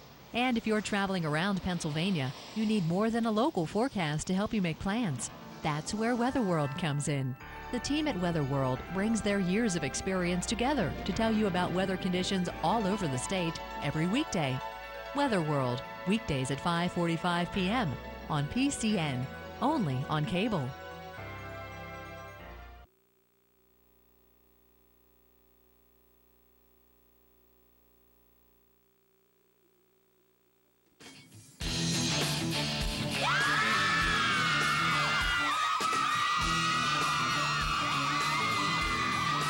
Pennsylvania's Championship Network, PCN, carrying the fourth and final championship game this weekend. From Hershey Park Stadium, we welcome you back here at the half to Upper St. Clair. The Panthers shutting out the Liberty Hurricanes 26-0 as we welcome you back here at the half. Mike Zambelli joined by Jim Wills. No way to sugarcoat this one, Jim. This has been a dominating performance by Upper St. Clair. They hold a Liberty football team without a first down in that first half. This is a team that has gone 6 straight games, scoring 35 or more points. Domination from the Panthers. No question about it, Mike. The defense has done an outstanding job. They've kept them at bay. They really didn't let them get across midfield. You know, McShane coming in with 1,200 yards, Conwell coming in with 1,400 yards, and their defense living up to the hype, only giving up 76 yards in the postseason. They have done everything right, and Liberty hasn't been able to establish any offense whatsoever. Special teams also playing a part of it. You look at that first half, it was played entirely on the half of Liberty High School. Field position in big favor for the Panthers. No question about it. The block punt, a lot of things went in their favor. They came out, they stopped them on that first drive, and that's when you knew that's when being here last year has an advantage on that first drive if you score. If you don't score, then it's even Steven, and they took advantage, scored on that first drive, and ever since then, they have dominated. Let's take a look at our scoring in the first half, and of course, it all goes to the Panthers, and of course, Dane Conwell, who's already verbally committed to the University of Indiana. They're going to get a good football player, Jim. Oh, no question about it. He's done everything asked of him. There you see the field goal by Romanis. Another thing that they were stopped, but they still got a field goal, and you're going to see Conwell again rumbling into the end zone. He came in there this year, you know, with a lot of yards, 1,433 yards, and I'll tell you what, he's just done a tremendous job of doing what they needed to have done, and that's get the ball in the end zone. Well, we're going to take a look at a 15-0 regular season schedule for the Upper St. Clair. They call them USC. They play the fight song on a number of occasions. averaging 30.7 points per game, giving up a meager 10.3. And is Liberty in trouble in this second half? Well, the numbers would say so. Only on one occasion has this defense given up more than 2 scores in a game that was last week when they beat State College 28-20. Well, you look at the last part of that schedule, Mike. Penn Hills was a great game in the Whipple, and then 18-12. And then they had that State College game last week. Smart play, took that 60-yard punt with Taylor Everett, picked it up. You know, they've done everything right. They've been opportunistic, and they've done everything right in this first half, that's for sure. WPIAL Class A 4A Great Southern Conference champions. And, of course, in there is McKeesport, last year's 4A state champ. And they had a great game against them this year and did a good job against them, you know, and that's the thing. They beat them 28-14 in a that's when people knew that they turned the corner and were going to come out on top in the league when they beat McKeesport early in the season. For the Liberty Hurricanes, making back-to-back appearances in this state championship game, just one setback. It came in week number 6 against Bethlehem Catholic, their arch rivals, 21-20 in overtime. But again, look at the offensive numbers. To think that this offense has been shut down in this first half is a big credit, not just to the defense, but the coaching staff under Jim Render as well. Oh, you can say that again, Mike. The coaching staff has done an outstanding job. Their defensive scheme has come up and really stopped. But look at those numbers there. You know, they started with, Delaware Valley with 42 and Abington Heights with 42, and then a tough Pennsbury team last year to put up 45 in that 4 overtime game last week.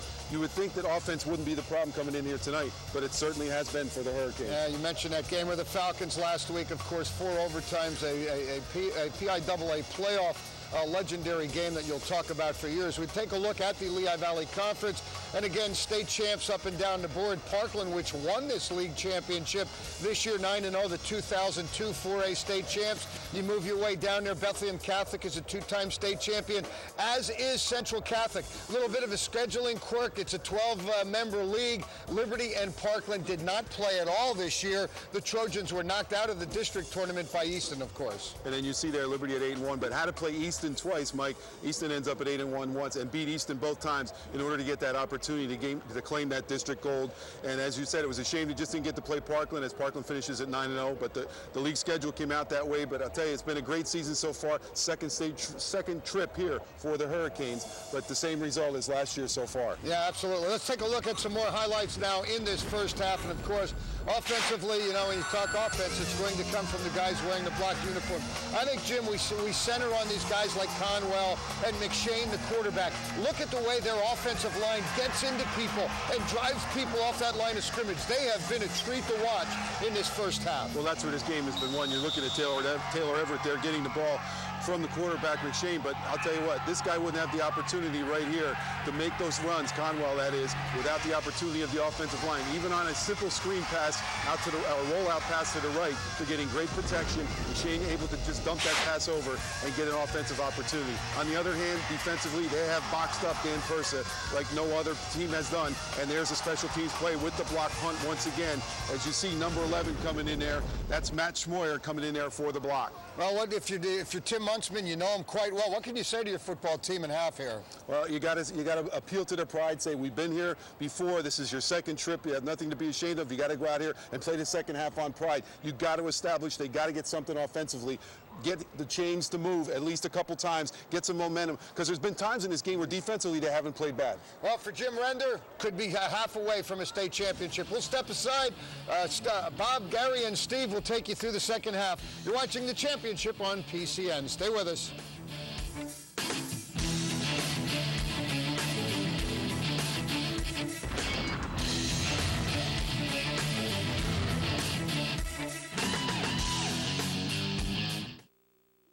Coaching, caring, inspiring, teaching.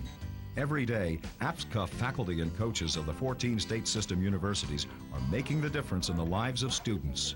Your mentor, your friend, your teacher, and I think the last thing you do is coach. My overall mission is certainly the student athlete. Their experience in athletics definitely affects their performance in the classroom. Committed, dedicated, APSCA, Pennsylvania's own state system faculty. You're watching PCN. PCN is supported in part by Service Electric Cablevision.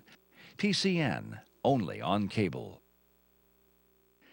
Get your VHS or DVD of this PIAA championship. Visit our website at pcntv.com or call toll-free 1-866-PCN-VIDEO.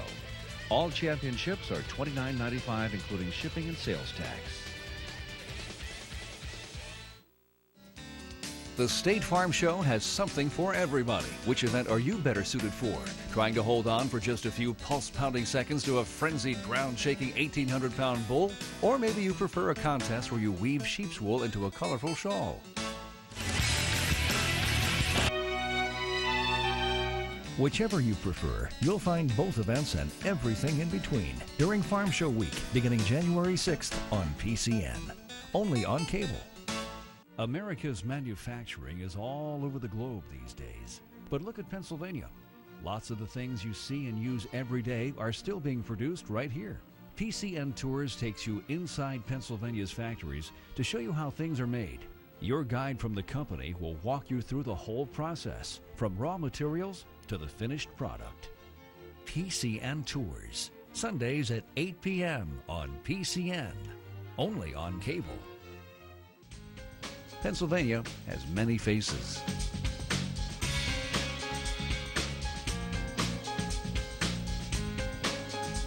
PCN brings them all together.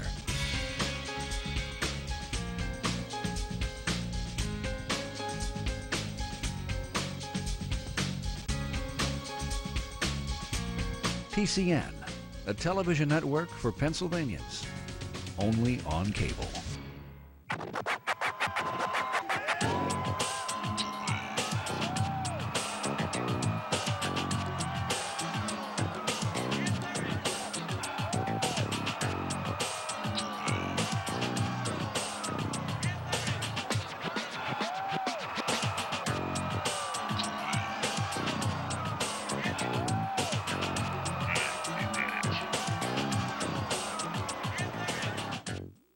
Mettle, quality of disposition, vigor and strength of spirit, stamina.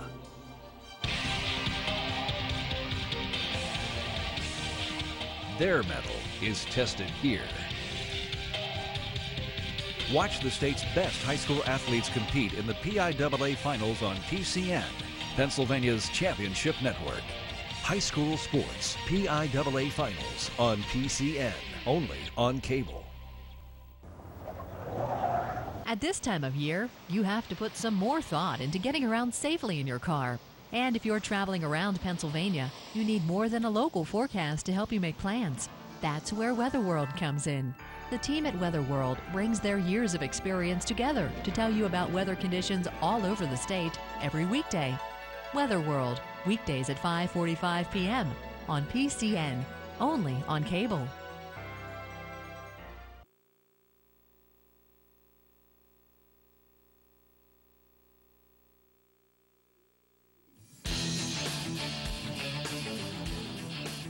Back at Hershey Park Stadium, Quad A state final.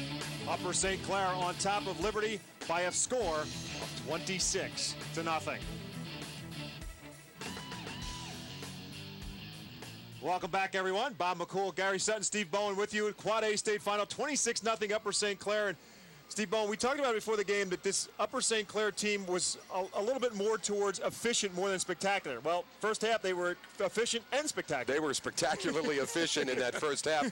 And as advertised, all they're doing is running the football. They're running it left, right, up the middle. They're not running necessarily the same plays, but boy, this offensive line is so precise blocking tonight that, and the fullback as well, Applebaum, it really makes for a nice package for Jim Render. He can call just about any play in his running game right now, and it's going to work.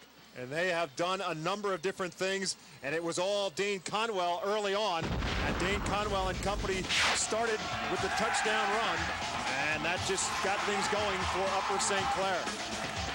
Well, you see Dane Conwell dancing through the aforesaid holes that have been opened up for that offensive line all night long. And that was just one example there. And you can see Conwell says, yeah, I like this. And then you see the special teams getting in there and blocking. As you see number 11 getting in and blocking the punt that time. That was Matt Schmoyer. And then you see the good passing as well when they need to do it. The extra point that goes off the scoreboard every single time. And then take a look here. Actually, it was an extra field goal that time. But look at the holes. That's what we were talking about. Conwell again for yet another touchdown. And now McShane showing you how to run. You see the linebackers come up, throw it off to Conwell, and then finish it off again with yet another touchdown, dancing to the end zone. An absolutely surgical first half by Upper St. Clair and a scintillating 26-0 lead as it was sculpted out throughout the entire first 2 quarters. And you take a look at some numbers in this first half, and the numbers for the Hurricanes are just flat out ugly. They did not pick up a first down in that first half. Just 33 total yards on the offensive side. Upper St. Clair, as we said, did a little bit of everything, including some very efficient passing from Pat McShane, and that's pretty much what he does. 3 for 5, 46 yards, but they were all first down pickups in each and every one of those 3 complete passes. You look at that, nothing out of 6 on third down. You got to focus on that. I mean, this team just absolutely took away everything that Liberty wanted to try to do.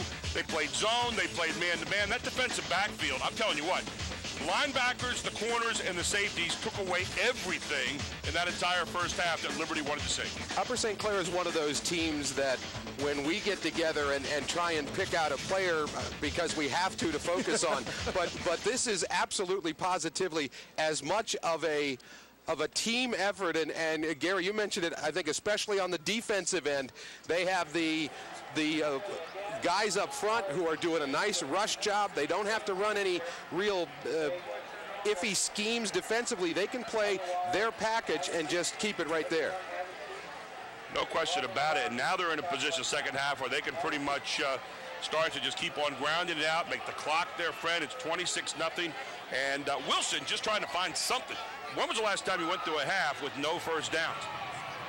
That's exactly what happened. On the other side of the coin, Upper St. Clair with 11 first downs. The Hurricanes and Tim Monsman looking for their first down of this football game. And Upper St. Clair, for what it's worth, will get the football to start the second half. Reminds me of a basketball game I did a couple of years ago, Gary, and at halftime the score was 28-0, and someone, the guy I was doing the game with, asked me, "What do you tell your team?" I said, "Well, first of all, score, and then and then go from there." I think Tim Monsman's kind of in that situation. 6 straight 3-and-outs. They've only got 33 total yards, and everything that they've tried has just fallen flat on its face. Well, I remember a game one time, the end of 3 quarters, I heard where a team was losing, and they got in the huddle at the end of the 3rd quarter, and the one coach said to the kid, you realize whoever scores this game is going to be the high scorer for us. It's just a thought, But that's kind of, for Tim Monsman right now, and this is, this is like watching, I think I was like the Chicago Bears back in like 85, was it? When they just dominated New England, and it was just like undressing you in public, everything you do. And this is a very, very, very, very good football team we're looking at here. It's back here 2 years in a row. That's not chopped liver. And when you watch a super team even go above that, as Upper St. Clair is doing tonight, it's amazing to watch. And the defensive effort here this evening, if you like defense, has been just absolutely superb. And if you like blocking, it's been even better. And if you want to continue enjoying the PIAA football championships, as well as all the other high school sports on PCN, be sure to call your cable company and tell them thanks for keeping PCN on their system. High school football on PCN, high school basketball right around the corner as the calendar turns from December to January. High school basketball begins with the game of the week on Friday nights and then wrestling on the Saturday nights, and of course leading up to the championships. And perhaps the first big break of the game on the kick return. I think the football has come loose. Liberty's celebrating as if they've gotten the recovery, but no signal as of yet. It will stay Upper St. Clair football. Yeah, I think it was just, it was a celebration of a really fine hit by number 22 for Liberty, and that's Akeem Smith. We check in with the 4th member of our crew, and that is, of course, on the sidelines, Mike Krause. I had a chance to talk with Jim Render, and I asked him about his offense. He said, for the second half, we're going to score. And I asked, what about his defense? He said, work quick. When I talked with Coach Moxman, just what Jim Wills had mentioned, they made a couple of mistakes. They got to make sure that right now it's all about pride. Play with pride, see what makes a difference. Jim Render, a man of few words, but they're usually pretty precise, and his team is just that as well. Conwell taking it out across the 40-yard line, a first down pickup for Dane Conwell on his first carry of the second half. Yeah, just a little toss sweep, and I mean, not little, but watch the blocking again.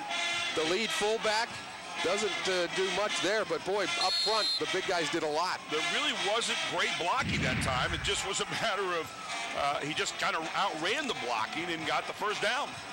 12 first downs in the football game for Upper St. Clair, 9 of them on the ground. Again, out of the I formation, Applebaum is the fullback, and Conwell is the tailback. And Conwell gets contacted about the 45, lowers his shoulder, and gets another 3, maybe 4 more to the 49. Well, again, you're going to see number 59 down there, Mulholland, and you're also going to see number 37. Look at him one more time.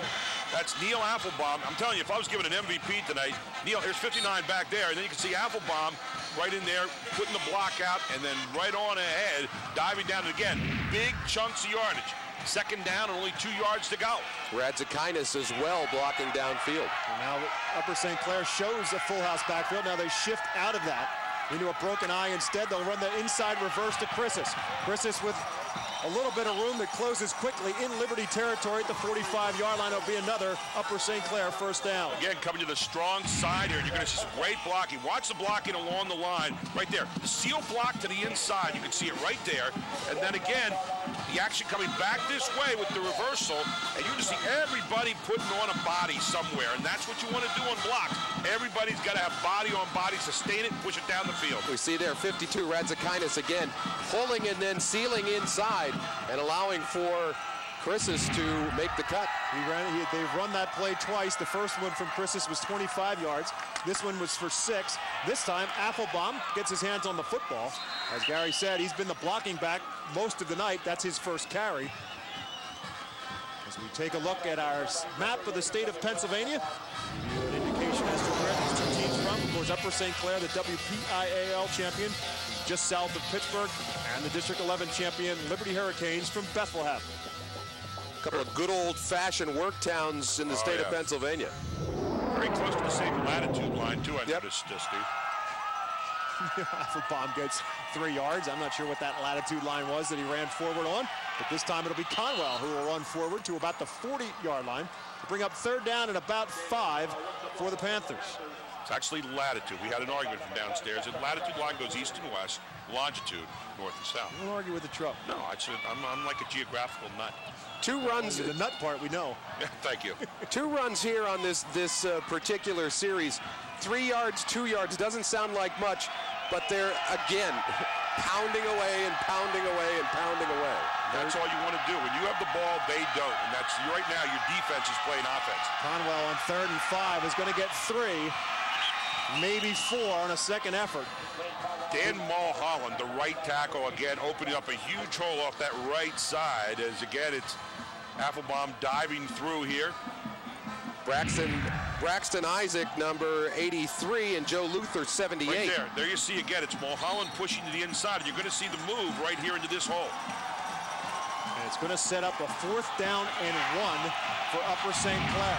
At the 36-yard line, Jim Render will leave his offense out there and go for it on 4th and 1.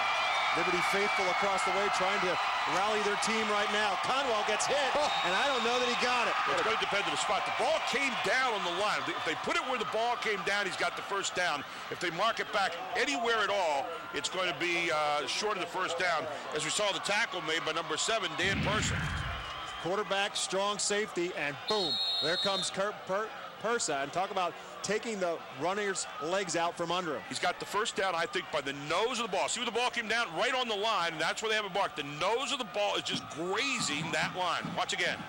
Boy, Persa just did a great job, and there you see the ball comes down right there. And right there, Dane Conwell's nose is grazing the line after that tackle from Persa.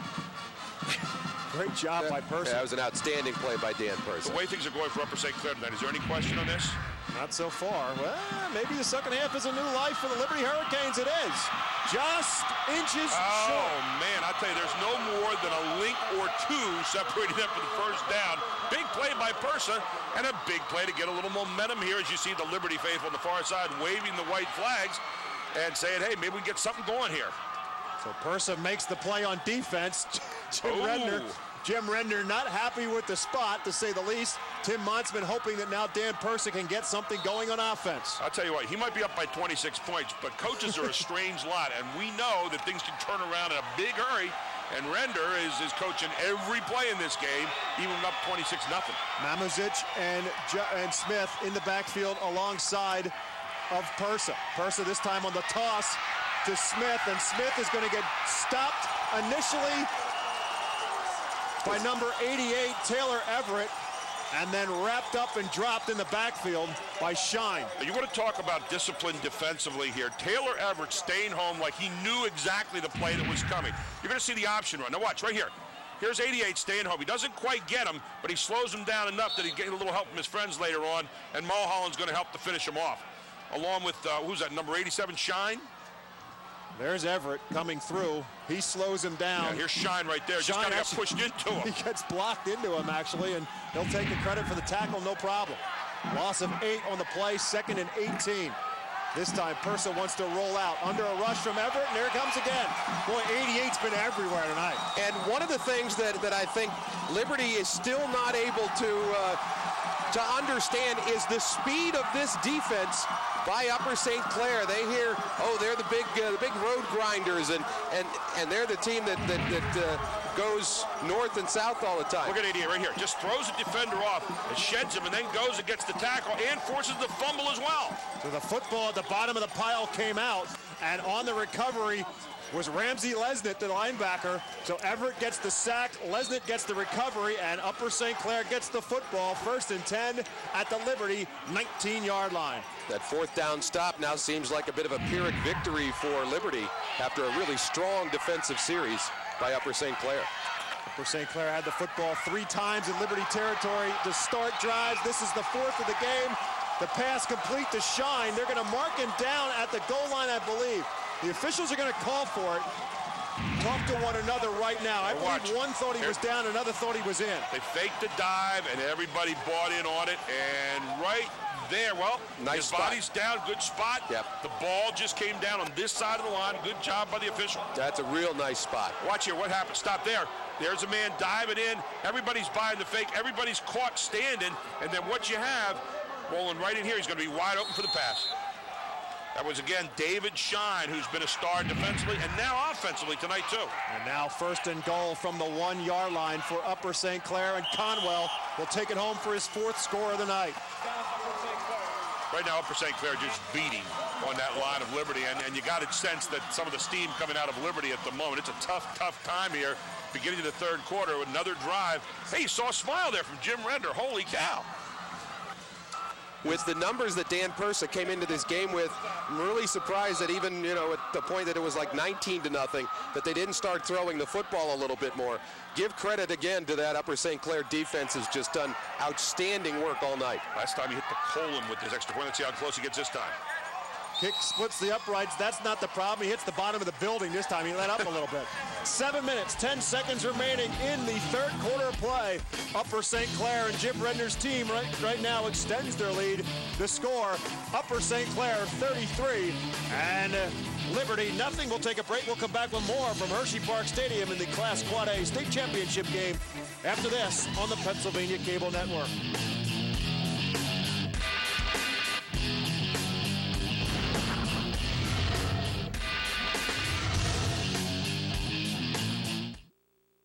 Hey man, what's up? I'm paying it back. Hey, what's going on? I'm paying it back. Join thousands of people who use UPromise to pay back their PIAA AES student loans. And the best part is, you don't have to spend an extra cent. Just buy the stuff you buy anyway, and a portion goes to pay back your loans. We're paying it back. I'm helping my niece. Pay it back. Just go to payingitback.com to get started and pay back your student loan faster. Another free benefit for Pennsylvania families from PIAA.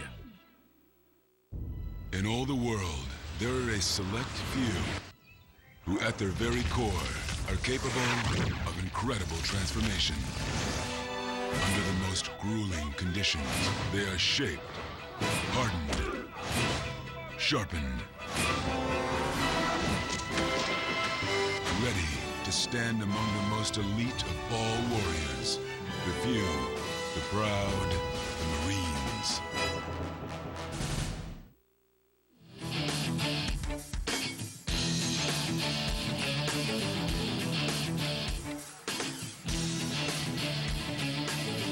With 7 minutes and 10 seconds remaining, Upper St. Clair extending their lead to 33-0.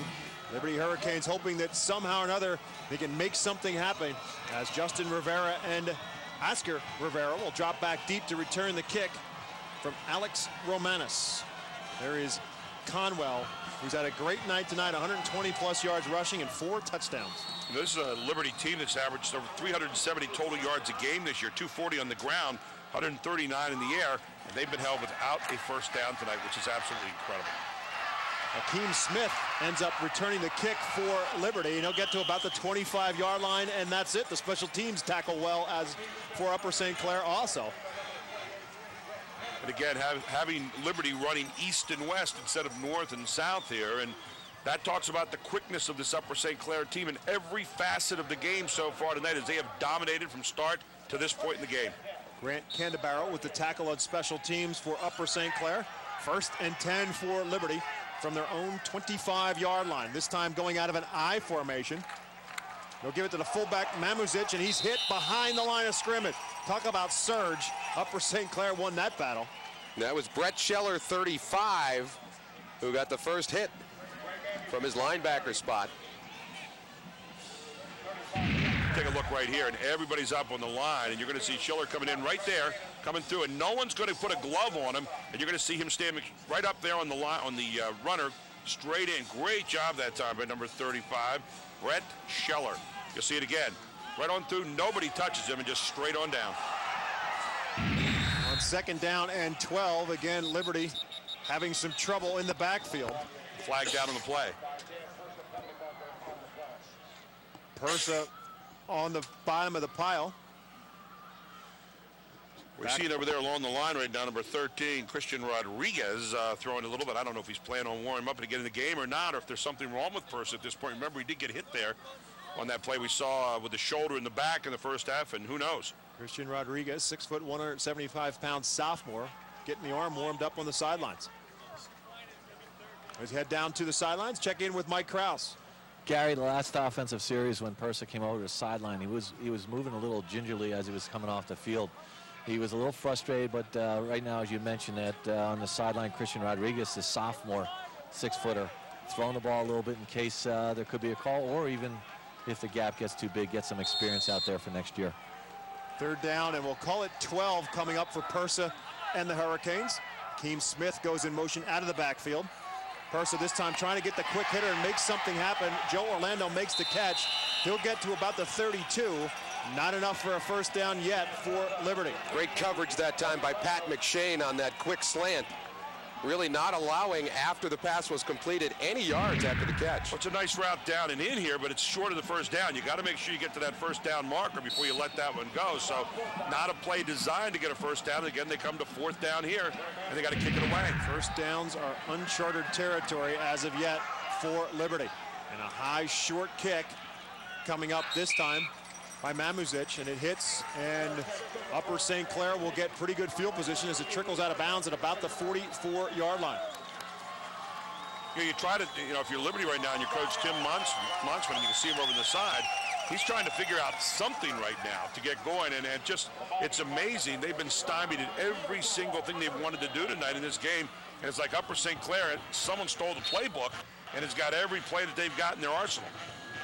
This is a Liberty team that averages offensively 40-plus points a game coming in. And again, not only don't they have any points, they don't even have a first down as of yet. 5:37 remaining 3rd quarter, 33-0 Upper St. Clair on top. Play action fake, but McShane is going to keep it. Design quarterback keeper breaks a tackle. Will get out to about the 49-yard line before he's wrapped up. Oscar Rivera on the tackle for Liberty. There's a flag down at the end of the play, and that usually means some sort of a personal foul. We don't know who it's on yet. It's in the backfield of Upper St. Clair. I'm not surprised. I guess it's against Liberty. I didn't see it, though. I think the guy was actually pushed down into him, unless we're not seeing where the foul was. Another great block there by Radzikinis, by the way, and number 52 on a set play that time. Beautiful job of running it once again by McShane. whenever, again, when we highlight a player, we usually call that player's name a lot. How many times have we called each individual offensive lineman's name tonight for Upper St. Clair? We probably could have picked any one of them the way that they've played tonight. It was kind of rocky getting to this point. They had some ups and downs. They beat Penn Hills in the WPIAL championship 18-12, then handled Cathedral Prep 30-7. And then last week it was a tougher than imagined 28-20 victory over State College. So 5 yards for McShane, 15 yards on the personal foul penalty against Liberty. And now it's Conwell taking the ball on a toss sweep. He'll get inside the 30 and down close to another first down before he's finally bumped out of bounds inside the 27 to the 26-yard line. Once again, it's Ratsikanis pulling out to the guard spot, and also Affelbaum, who really opened this up on the far side and turned it into a heck of a game. Yeah, great layered blocking here. There you see it. Both these guys leading out. They've been doing it all night long, and then the turn right here on the block buys about 3 more yards on that game. Ratsikanis, Affelbaum also shine with a nice block there. They really had it set up in a convoy fashion for Conwell. Yeah, the stars tonight, if you're giving out an MVP, it's going to be the offensive line for Upper St. Clair. And the defensive secondary. Second down and 1 for the Panthers. He'll give it right back to Conwell. He'll get the first down and more. Inside the 20, spins off another tackle, and will finally be wrapped up inside the 17-yard line. This time it's a counter motion, and Sequoian, the left tackle, is going to stick a heck of a block to the inside. I mean, it's like a clinic. Watch this, number 68, Sequoian, as the play starts to come back here to the near side. Sequoian's going to come right here, turn, and make the block right here, and that's going to open up the game through the middle. There's Sequoian. You can see his uniform to your back. You know he's got it sealed to the inside, but you can see 68 staring right at you. Joe Orlando finally making the tackles, but not before Conwell picks up another 10. First and 10 for the Panthers at the 16-yard line. Affelbaum with a slide step motion. Conwell following his lead block, gets inside the 10, or excuse me, inside the 15 to about the 14. We've seen some dominant performances here over the years. I can never remember, frankly, and it's always easy to say because you're up here tonight, but I can never remember seeing as dominant a performance in every facet of the game. And when you're at the point of 4:17 left in the third quarter here and there's no first down for the other team, I think you can put a big D on the word dominant, because this team is totally prepared tonight. The team you see in black right now, that's Upper St. Clair. Oliver Hawk shaking up a little bit on that play. He limps to the sidelines. Conwell will come back in at the tailback spot on second down and about 8. There you see Conwell, 26 carries, 142 yards and 4 touchdowns. He had 16 touchdowns coming in 15 games. He got 4 tonight and maybe going for 5, and there it is. Dane Conwell takes it home. 14-yard score for Dane Conwell. And number 37, Neil Affelbaum, might as well be an offensive lineman. The way he blocks, and wait till you see the block that he puts on this one, just absolutely opens up the hole. And it's not as if this isn't a tough Liberty defense. No. This is a strong defensive unit. They're just playing lights out tonight. 37 right back here. You're going to see it. Look at him. He pancaked his man right there. Let's see it again if we can. I mean, he pancaked the guy. He could work for IHOP with that kind of look. Romansis will come off to attempt another extra point. Snap good, hold good, and once again, Romanus is true to form. 3:46 remaining in the football game now, and Upper St. Clair extends their lead to 40-0 on Dane Conwell's 5th rushing touchdown of the night. Well, the mercy rule obviously kicks in now at this point in the game with 3:46 to go, but I'll tell you what, Affelbaum, watch this, here he is, right here. Watch Affelbaum now coming through this play. Here he comes, watch his block. Right here it's coming up, and you're going to see very quickly this guy go down. Look at this, bam! And it's wide open to the end zone for Conwell, again, his 4th touchdown. He only had 16 coming in the night you mentioned, Bob. He's added another 5th to his season right here. And big 52, Ratsikanis with another one. And downfield, Adam Chrisis with a block right there that really seals the deal, so to speak. Affelbaum wears 37, but he might as well just reverse those numbers. He's 73 because he plays much more like an offensive lineman. There he is again. But this is just straight ahead blocking. And this is how you run an off-tackle play. This is like just a blocking clinic tonight. Look at these guys up front, whole time. Affelbaum taking his man down. Conwell says this is almost like too easy, guys. You know, and in modern day football, even at the high school level where you're talking about 4 receiver sets and all kinds of passing formations, Jim Redner says, yeah, I can still play football my old style way and get it done just as well. You know, for people right now who are looking at this from Liberty Night and saying, man, you guys are tough. It's not a matter of Liberty being bad. It's a matter of a superb team playing on another level tonight and stripping away everything you do. And so, no disrespect meant to Liberty. They're a great team.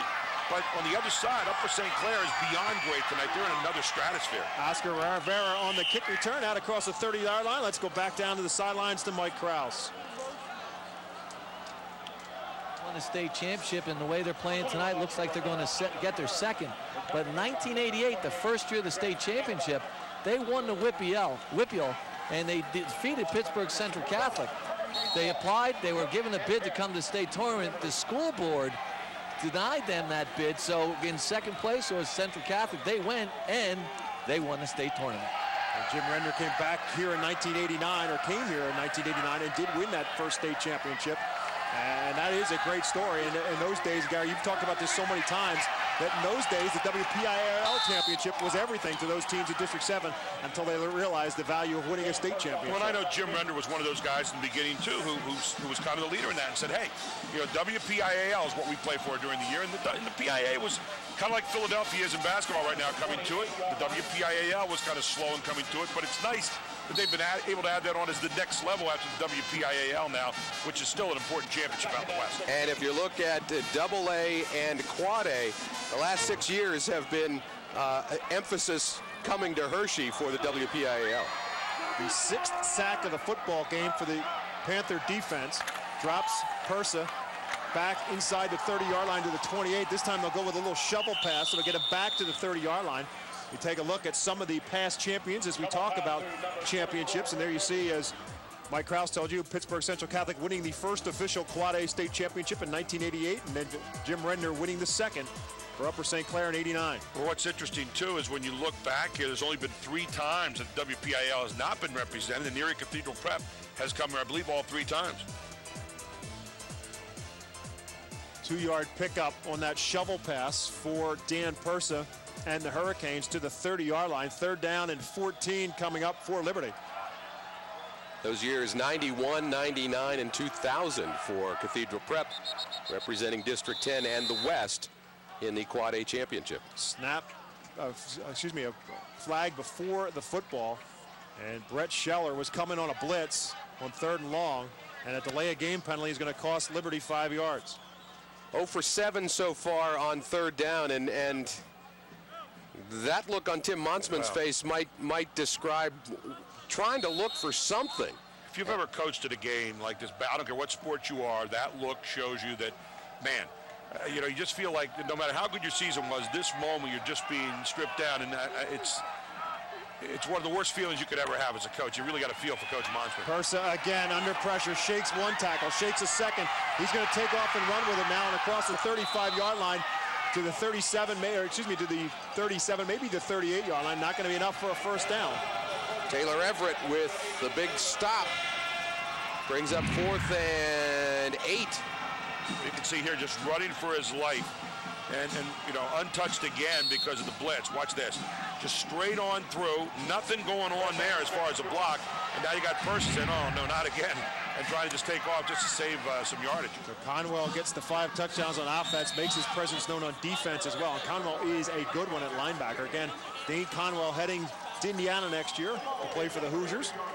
Looking very, very tentative as he runs in as Dan Persa. I mean, he is taking a beating tonight and gotten some hits on defense, too, as well. Upper St. Clair takes over 1st and 10 from their own 32-yard line following the fair catch on the punt. Jim Redner with some final last-minute instructions for his quarterback, Pat McShane. Again, a 3-year starter at cornerback, a 2-year starter at quarterback, and a 3-year starter in basketball as well. We're talking about Persa. Persa heading off to Northwestern University next year in Evanston, Illinois, just north of Chicago by about 13 yards. And had a daughter who went there. It's a beautiful, beautiful campus. You get to play at Ryan Field next year for Coach Pat Fitzgerald. McShane under center in the I formation to give it to the fullback Affelbaum. The blocking back so often tonight gets his second carry to about the 36. That's got to be a reward. Yeah. You've been blocking your brains out, kid. Come on, take the ball and run a little bit with it right now. We've been trying to find words to describe how this offense has been. I think debilitating comes to mind because they've only thrown the ball 6 times. Very efficient throwing the football has been Pat McShane, but they have just been absolutely pounding away at this Liberty defensive line. You say debilitating, and I'll add relentless. I mean, those two, it's like trying to stop a wave right now. McShane, to further emphasize Steve's point, 4 for 6 throwing the football, 64 yards. All 4 passes were key first down pickups. They throw when they have to, and they're good when they do it. Run that time by Scheller, picks up a couple yards to the 40. There's Zach Dobler this time, a new number in the game, number 76. Doing a nice job on the block. And that should be and will be the final play of period number 3 as the Upper St. Clair Panthers add another one on the scoreboard. Actually add 2 more on the scoreboard here in the 3rd quarter, and at the end of 3 quarters of play in the Quad A final, Upper St. Clair on top of Liberty by a score of 40-0. We'll come back with a final 12 after this.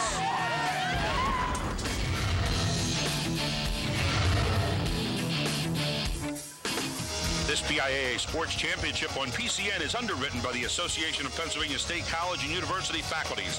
Every day, APSCA faculty and coaches of the 14 state system universities are making the difference in the lives of students. Committed, dedicated, that's APSCA, Pennsylvania's own state system faculty. And by PIAA, Pennsylvania's best choice for affordable student aid solutions, is proud to be a sponsor of the PIAA Football Championships. Funding higher education in Pennsylvania for more than 43 years, PIAA's gift to Pennsylvania is the future leaders, caregivers, and inventors we help create. Staying here with Brad Cashman, the PIAA Executive Director. Brad, there's going to be some changes next year, and one of those is bringing in the Philadelphia Catholic Leagues for the PIAA. That's right. We have 17 schools under the jurisdiction of the Archdiocese of Philadelphia that are definitely coming in. There are 2 other independent Catholic schools that we're not sure of, but we're guaranteed 17. Of those 17, 14 have football. There will be 6 right now that would be classified Quad A when they come in. There are 5 AAA, and there'll be 3 AAs. What's that going to impact on the classifications? Well, we think what's going to happen is that the shift of the larger schools to the east is definitely going to continue. We have a lot of large schools right now in the eastern part of the state. Just got to make that shift even that much greater. Can we go back upstairs there to Bob and that touchdown that we just saw? We'll continue that interview with Brad Cashman in a second, but Adam Christus just went 50-plus yards for a touchdown and almost ran right into Brad Cashman and Mike Krause on the sidelines in the process. Well, they ran past and waved on the way by, and I'll tell you what, just student body left, go between the guard and the tackle, and it was nothing but clean green in front of him the whole way down, Steve. Well, Christus with his first touchdown of the night. And the extra point is good. And let's head back down now and finish off. We watch this rerun one more time before we do that with Adam Christus. Just a good job by Christus of letting his block set up in front of him and then just taking off. And that looks about as straight a line as you can go. What is that, the shortest distance between 2 points? Straight line, and Christus shows you right here. Waits for the blocks, look at the blocks, push it to the outside, and then just straight on down the field. Hey, look at the block downfield. Again, I mean, it is relentless. And we'll head back down now, guys. Watch your back. It's Mike Krause and Brad Cashman. Well, we'd appreciate some kind of a heads up when we see these kids running down full speed at our back. As we were finishing off, Brad, then also we're going to have a change as far as the starting of the season. Well, that won't be happening until 2000 if it happens at all. Right now we have a proposal before the football steering committee to take a look at shortening the season by 2 weekends. It's going to mean some extension or some expansion of the classifications that we have right now. Currently we have 4. Our proposal is to expand to 8 double number classifications, but we'll see how the football steering committee deals with that and what they're going to recommend to the board. They will meet this Wednesday, December 20th. Well, Brad, thanks for your time. A great tournament and thoughts on the weekend. Well, I think it was a great weekend. Of course, the weather gods have been great to us this year. I think we're due for a couple more of these. So hopefully the weather will continue like this for next year.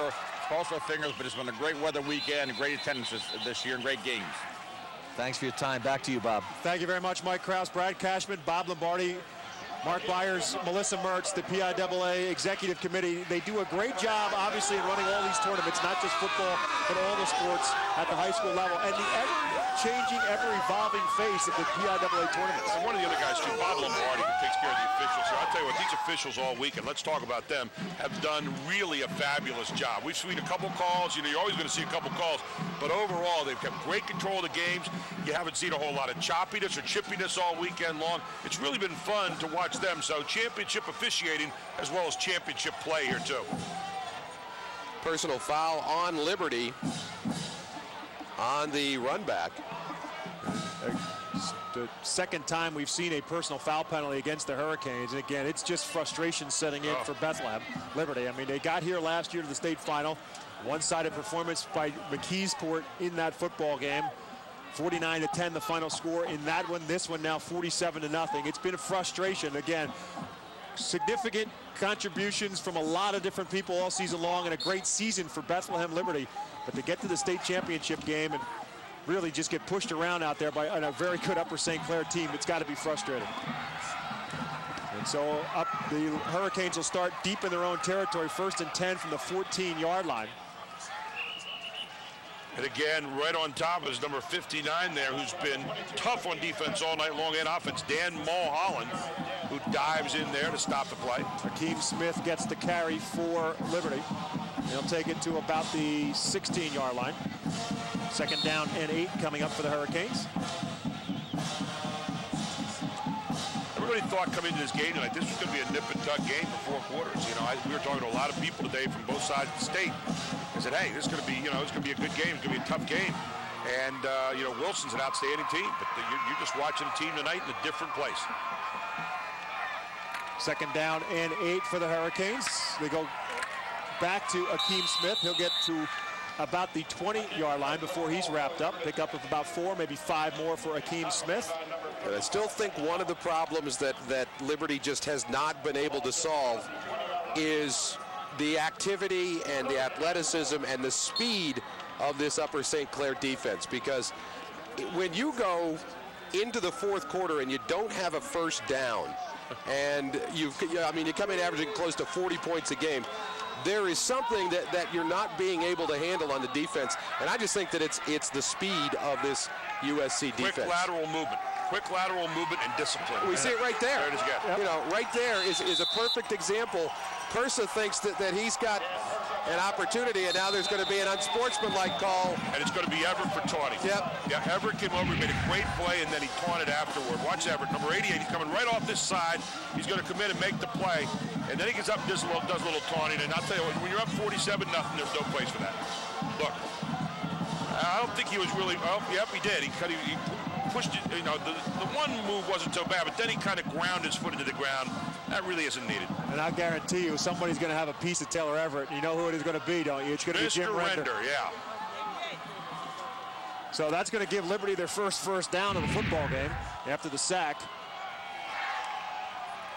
And Jim Render will not be happy with that.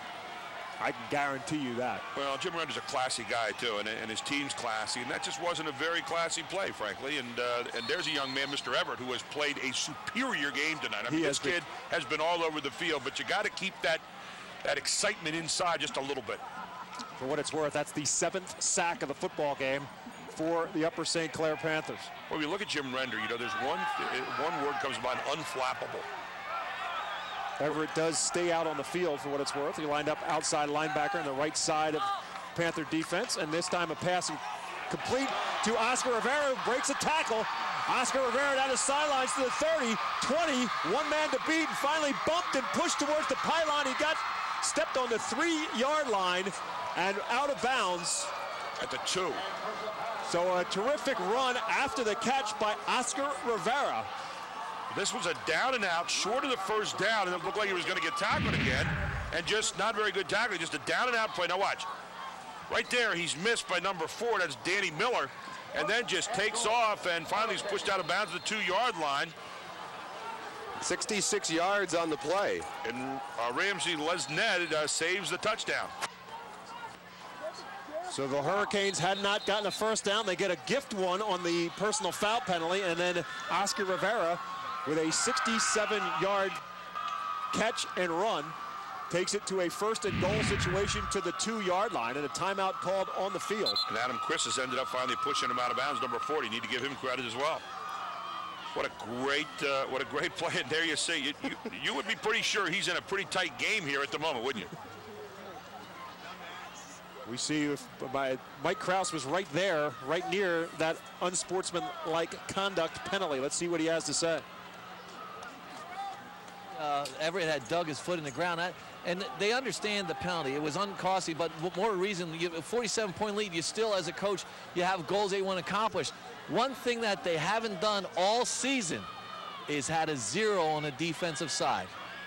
That penalty could have an impact, and they might not end up with that 0 in this championship game either. Not right now, with Liberty looking at a 1st and goal at the 2-yard line. 9 minutes now remaining in the football game. 24th of November was 24-3. 3 is the lowest number they've given up all year. Persa under center. Broken eye behind him. Here comes a toss sweep. Penalty flag goes down as Akeem Smith will walk into the end zone.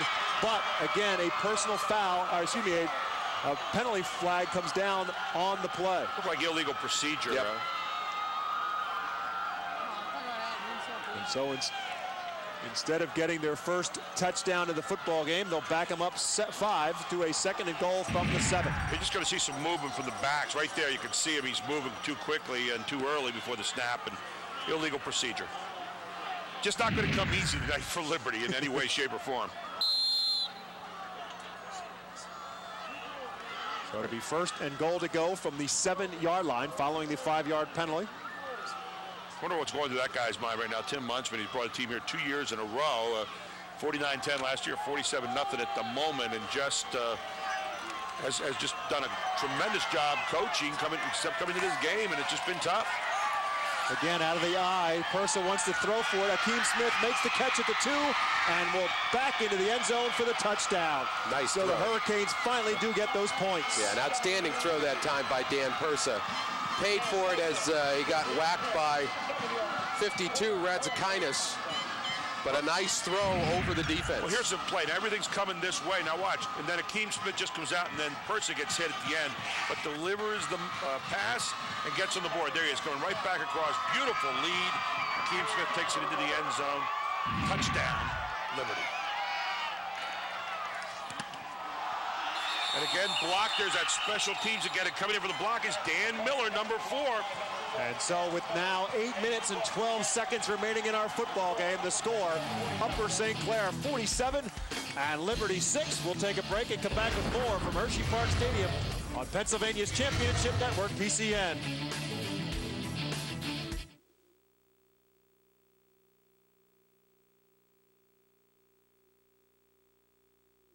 Reaching, caring, inspiring, teaching. Every day, APSCUF faculty members of the 14 state system universities are making the difference in the lives of students. What I get to do here is not just teach. Teaching is great, and I love it, but you get to mentor. And mentoring to me means that at certain points, I'm explaining things, but I'm also listening, and we're problem solving together. Committed, dedicated, APSCUF, Pennsylvania's own state system faculty.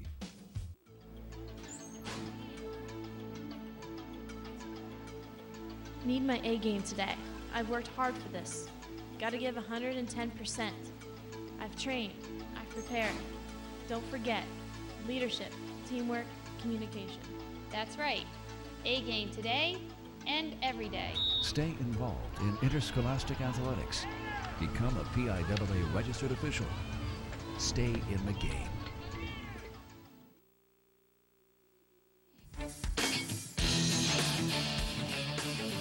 The Liberty Hurricanes finally getting some points on the board. It comes on the 20th touchdown pass of the season from Dan Persa to Akeem Smith from 7 yards out, and the score, the extra point blocked, and our score now 47-6, Upper St. Clair on top. And for Akeem Smith, his 4th touchdown catch of the season as well. With 8:12 to go here in the 4th quarter. It was a long time coming, but at least just one moment you can celebrate in this game so far, Steve Ball. Well, and the defensive coordinator brought Taylor Everett over and was talking to him, and it wasn't it wasn't one of those ear-burning type deals. He just said, look what happened. We're still trying to, trying for the shutout and all this stuff. And we went from having a 4th down and making them punt to, giving them first down, and then they got some new life. You want to see a little bit of class right here? You want to see a little bit of class right here? You're watching Upper St. Clair, number 40. Adam Quissa says we'll take the knee. They're not trying to gain yardage on that. They're just going to set up right there and run their offense. That is classy on the part of Coach Render and Upper St. Clair. Taking a knee at the 14-yard line. Yep. Plenty of room to run in front of him if he chose to with that kick return. Instead, Adam Quissa just takes a knee. And with 8:04 remaining, again, under the mercy rule clock, the clock will start running on the snap of the football and will continue to run unless there is a score or an injury timeout on the field.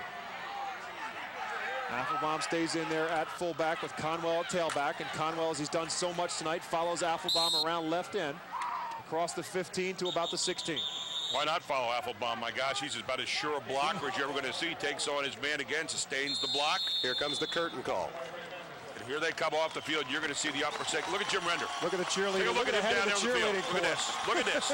Lead them off. He knows what they've done. This guy has seen an awful lot of football. For him to stand out there and do that is incredible.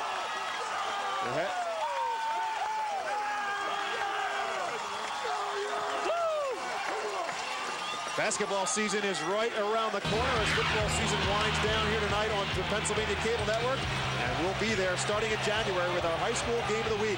Our regular season coverage will culminate in March. The PIAA Championships live from State College, the Bryce Jordan Center, the site this year for the state basketball finals. Check out our website for more information. And you can always contact us here at PCN. We value your opinions and your thoughts about programming. PCNTV.com or the contact line 717-730-6004. It's a great move. Someone says, why don't you just, bring out the second team? The curtain call is well-deserved, especially for this group. They're going to end up 16-0 state champs. It doesn't get a whole lot better than that, and they really deserve what they got. Shane Brennan, the new quarterback, hands off to Kevin McCullough, the tailback. And McCullough will fight for a couple of yards to about the 4, maybe the 5-yard line. And don't forget, these guys have been part of all the two-a-days and all the foreign teams, the scout team work and all that kind of stuff. And hey, they get a chance to work out in the Hershey Park field and get themselves some state championship notoriety as well. Well, there you saw a guy, number 70, Brendan Fowler, just in the game, a junior, 5'9". He's a guard. He just had a nice block on that play, so Fowler gets in there. I want to give a little credit to some of these guys that normally don't get to see a ton of action. Chris Engel is the new fullback, and again, McCullough is the tailback. And they'll give it to the fullback Engel. He'll take it to about the 20-yard line, now pushing forward, still pushing. The 23, 24, wow. 25. First down. How about we'll that? Pick up another first down for Upper St. Clair. We also see a lot of new numbers on the Liberty defense, too. And Tim Muntzman doing the same thing Jim Render is, giving an opportunity to the guys who really go through it just like the starters do all year. Was it amazing to watch that one? If you ever watched the game rugby, right there it was. That was the scrum, and just in this case, though, a moving scrum going down the field. So it's a 1st and 10 for Upper St. Clair. And now Michael Shugri is in there at the quarterback spot, number 12. Pitch to McCullough. McCullough tries to turn the corner, gets back to the line of scrimmage. That's about it. Mamuzic in there on the tackle for Bethlehem Liberty. A lot of new numbers coming into the game right now for Upper St. Clair. Shifting in and out almost every play. Schmoyer comes in there, number 11. Number 25, Kevin McCullough, into the ball game as well. Now Shane Brennan back in there at quarterback, so it was Brennan on the one play, then it was Shugri, and now it's back to Brennan. I have the greatest respect for Coach Render, and I just love, what he's looking at right now. This is the first practice for next season. I'm serious. That's what you're looking at right now. He's starting to evaluate and see where we're going to be this time, opening game next year. And talking about that interview with Mike Krause and Brad Cashman, and Jim Render's about to get wet. He doesn't know it yet, but it's coming, Jim. Coach, I don't know if you can hear me, but it's coming. Somebody held it off. But just to finish the thought, Brad Cashman talking about the season being extended this week, and there were a lot of people who were thinking that it was a problem, and there's the bath for Jim Redmond. Well, the only guys that are going to do that are seniors, because they don't have to see him again next season. And just for what it's worth, just to finish it off, the football coaches certainly don't mind it. You know why? Because they get 5 and 6 extra weeks of practice, and all these guys, are the younger underclassmen, all get that much more time and that much more work, and makes their job that much easier. Okay, here it is. Summer. Oh, now watch this. Now watch this. He's not real happy about this at first. Oh, it's cold. Oh, my gosh. I don't care. Oh, who did that? Now he's looking. Oh, somebody's running tomorrow. Oh, someone's running. Looks says, "Oh, you guys aren't playing for me next year." Those are the only guys going to get away with that. Now he's back in his normal, unflappable look. Right now he's thinking, "Boy, is my back cold." Yeah. And is my hair ever getting frozen in a hurry? Look at his kick. Another booming kick from Ben Freud. We forgot about him a little bit. He had perhaps the punt of the tournament. One that hit the 5-yard line, a 50-yard plus punt. And here comes Oscar Rivera again on the punt return. And Oscar Rivera is going to take it home for a touchdown. 60-plus yards on the punt return for Oscar Rivera. 76 to be exact. Boy, did he make a move. Yep. I mean, he headed to the middle. He gave a hip step to the outside, and it was nothing but daylight down the near sideline.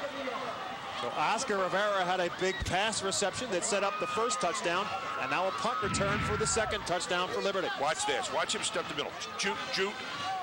Right there. See you later. I mean, there wasn't any great block that set up. Shoot, shoot, back to the middle, and then just flashing through there and using that unbelievable speed. Officially 70 yards.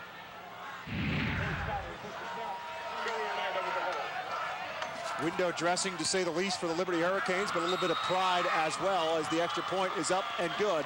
3:59 remaining. The score now 47-13. Watch this. Give a little bit here, a little bit here, a little bit back here. A little dance step going, a little Fred Astaire move.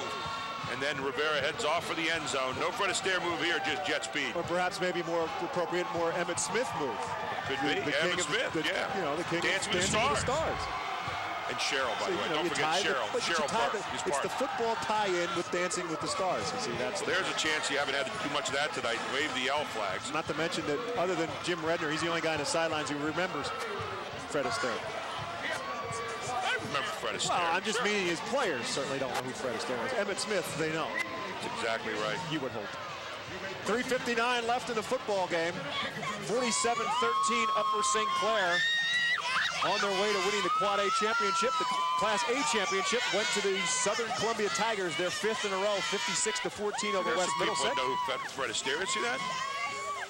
The Double A championship this afternoon went to the Wilson Area Warriors, 29-28 over Jeanette. And the Triple A championship game last night went to General McLean over Pottsville, 28-23. And we'll save all those people who meet this, for whatever reason, means so much to them. It will be 2 for the East and 2 for the West. For those of you who count that, and I know there's a lot of you out there for whatever reason who do. We don't. We sit here and actually just like to see good football games, and that's basically what we've seen here all weekend long. And some just great dominating efforts like Southern Columbia yesterday to start this off, and ending it tonight with another dominating effort here by Upper St. Clair, and again, taking the knee at the 11-yard line. So we saw 2 one-sided games, and we also saw 2 barn burners. The AAA game last night, and of course the AA game this afternoon. All out, both of them outstanding football games. Interestingly enough, though, I was talking to someone at halftime, and the word blowout comes up, and he made a really good point. He said, rather than look at it as a blowout, there's a team that's very, very good, playing their best on the biggest stage. I mean, certainly Southern Columbia was a prohibitive favorite, but if they don't block well and if they don't run well, same with USC tonight, it's a different story. Gary said it so many times tonight. It was a clinic. Well, and you know, there's a beauty to watching a superior team play on a level that, I mean, they've been at a high level all season, but a level that goes beyond that for the biggest game. I mean, that really talks about preparation, coaching, tapes, you know, the whole thing. I mean, it all comes together at one time. When you see that sometimes, you have to sit there and marvel at that. And again, feel bad for Liberty tonight. They've had an outstanding season, a collection of great moments. But if you want to talk about one moment in a season of wonderful moments, tonight for Upper St. Clair, they stepped into a place that teams rarely go. Yeah. Football coaches love to watch film perhaps as much as anybody, and they're going to get a chance to have a highlight film. If you want to teach blocking, if you want to teach tackling, watch some of this. Here we go. Just sit back and enjoy. I'll tell you what, all night long, defensive secondary, we talked about it. Again, coming up right here. How about a little blitz from Mr. Everett? And then you're going to see this, special teams, block it. safety in the end zone. I mean, it's been like that all night long. You could pick a whole lot of packages and put them in there, and you get the idea. Upper St. Clair continuing to run the football with the tailback, Kevin McCullough, a senior, getting a chance to run here in the state championship game, and he picks up a first down for the Panthers out across the 25 to the 26. We should also mention that as precise as they've been and as relentless as they've been and as dominant as they've been on offense, defense, special teams, they also did a great job of dousing the coach. That's one of the great coach dousings that you're ever going to see. They used every bit of water there. You see Doran Gilstrap coming out of the game there, number 19. Want to get as many of these guys called in there as we can. Yeah, they didn't miss much. Sometimes you only get maybe a foot, a leg, whatever. They got all of Jim Render. That was a headshot. I mean, they started with the head and just dripped down. It was a trickle-down effect the rest of the body. Yeah. Maybe it was that stutter step that got him going first initially, then they held back, and then they came back for a second run. Well, I got to tell you what. That's the only thing that Jim Render didn't plan tonight. It was about the only time he got caught off guard. And we've talked so much about the technique and schemes of Upper St. Clair tonight, but let us give an opportunity to talk about the great techniques and the great job of all production. Of course, the production here for the state championship done by our friends from Service Electric out of the Lehigh Valley, and Andy Himmelwright, our director, and his crew do such a great job. Countless replays and great angles and great things coming out of the production crew. And guys, this is my first chance to work with you and Gary Sutton and Steve Bowen, and thanks for taking me along for the ride. It's been a lot of fun. As McCullough with the run for a big first down as Upper St. Clair continues to pick up yards on the ground. I'm going to tell you something. I think McCullough stopped. I don't think McCullough, he ran by Jim Render. And I'm serious. I think Jim Render said stop, and he put the brakes. You watch this. He's got a touchdown. He goes through, nice line block. I mean, this is classic. You're going to watch. He's running by. Here's Jim Render right over here. And he's going to run by. Now watch this. I mean, he put the brakes on. You got to tell people when you're going to do that. Holy cow. First and 10 for Upper St. Clair it was a at moment. the 41-yard line. We're talking about the great moments tonight. That wasn't one of them. Our audio guy wants your license plate number. I got to tell you what, you've seen it tonight. You've seen a lot of class here. You've seen a team that didn't quit and kept on trying to come back. But you've seen one tonight for the ages. This team went above and beyond where most great teams ever have a chance to go. Upper St. Clair. And they are the Quad A state champions, and they do so in a dominating fashion. 47-13, the final score, Upper St. Clair over the Liberty Hurricanes.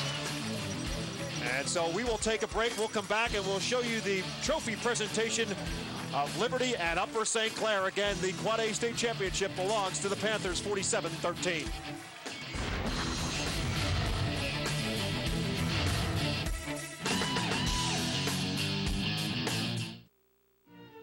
PCN tours can be watched at your desk or on the go too. Just visit PCNTV.com. Click on PCN Online and watch tours at the usual times during the week. Or click on Podcasts and download a tour and watch it anytime you want on your computer or your video iPod. Get PCN tours the way you want them, on cable, online, or on your iPod. Need a gift idea? How about a PCN tour or a Gettysburg Battle Walk for the holidays? If the person on your list likes manufacturing or following in the footsteps of Civil War soldiers, go online and visit the PCN store for a list of tours and battle walks you can buy on VHS or DVD. And now you can preview parts of our most popular programs before you buy. Shop at the PCN store at PCNTV.com or call 1-866-PCN-VIDEO. The State Farm Show has something for everybody. Which event are you better suited for? Trying to hold on for just a few pulse-pounding seconds to a frenzied, ground-shaking 1,800-pound bull? Or maybe you prefer a contest where you weave sheep's wool into a colorful shawl? Whichever you prefer, you'll find both events and everything in between during Farm Show Week, beginning January 6th on PCN. Only on cable.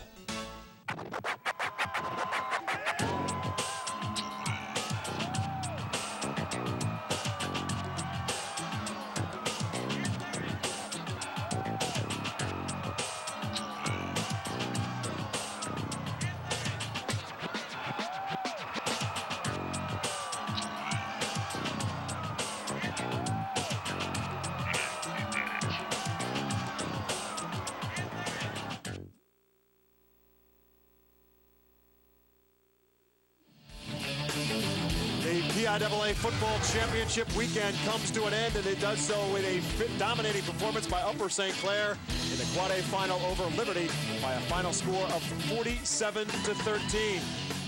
Upper St. Clair started fast, and they came through furious, and they just continued to pile it on, and they come away with the gold trophies as the Liberty Hurricanes will walk away with silver. Upper St. Clair right now celebrating with their fans before the trophy presentation. And guys, it has been an interesting weekend to say the least. And again, Upper St. Clair just did it all tonight. And again, they started early, they got it done, they did a little bit of passing, but it was mostly a ground assault. Dane Conwell got the rewards, but it was clearly a team effort. Well, when you think about this game today, you just think about execution. Execution in every facet of the game. And it started with the blocking, and then it started with the defensive secondary and the great defensive line they had and the quickness along the line all night. And just basically taking away each thing that Liberty did throughout the evening and doing it with style and execution and finishing off every single thing that they did. I mean, you think about this tonight, as I said before, a team that's great, heading off into another land that most teams never get a chance to see. It was something to behold. And Steve, that's the offense. The defense was pretty good too. You're talking about a Division I quarterback in Dan Persa who was rendered virtually invisible. We talked going in about the offense, how pounding it is. We talked about Conwell, McShane. Defensively, they took over this game from the get-go. When you go into the fourth quarter, the other team doesn't even have a first down. They get their first down on a penalty. They were so good defensively tonight, and I really think that they kind of surprised Liberty, because I just thought that the speed and the quickness and the reading ability of that defense just absolutely took away anything that Liberty tried to do offensively.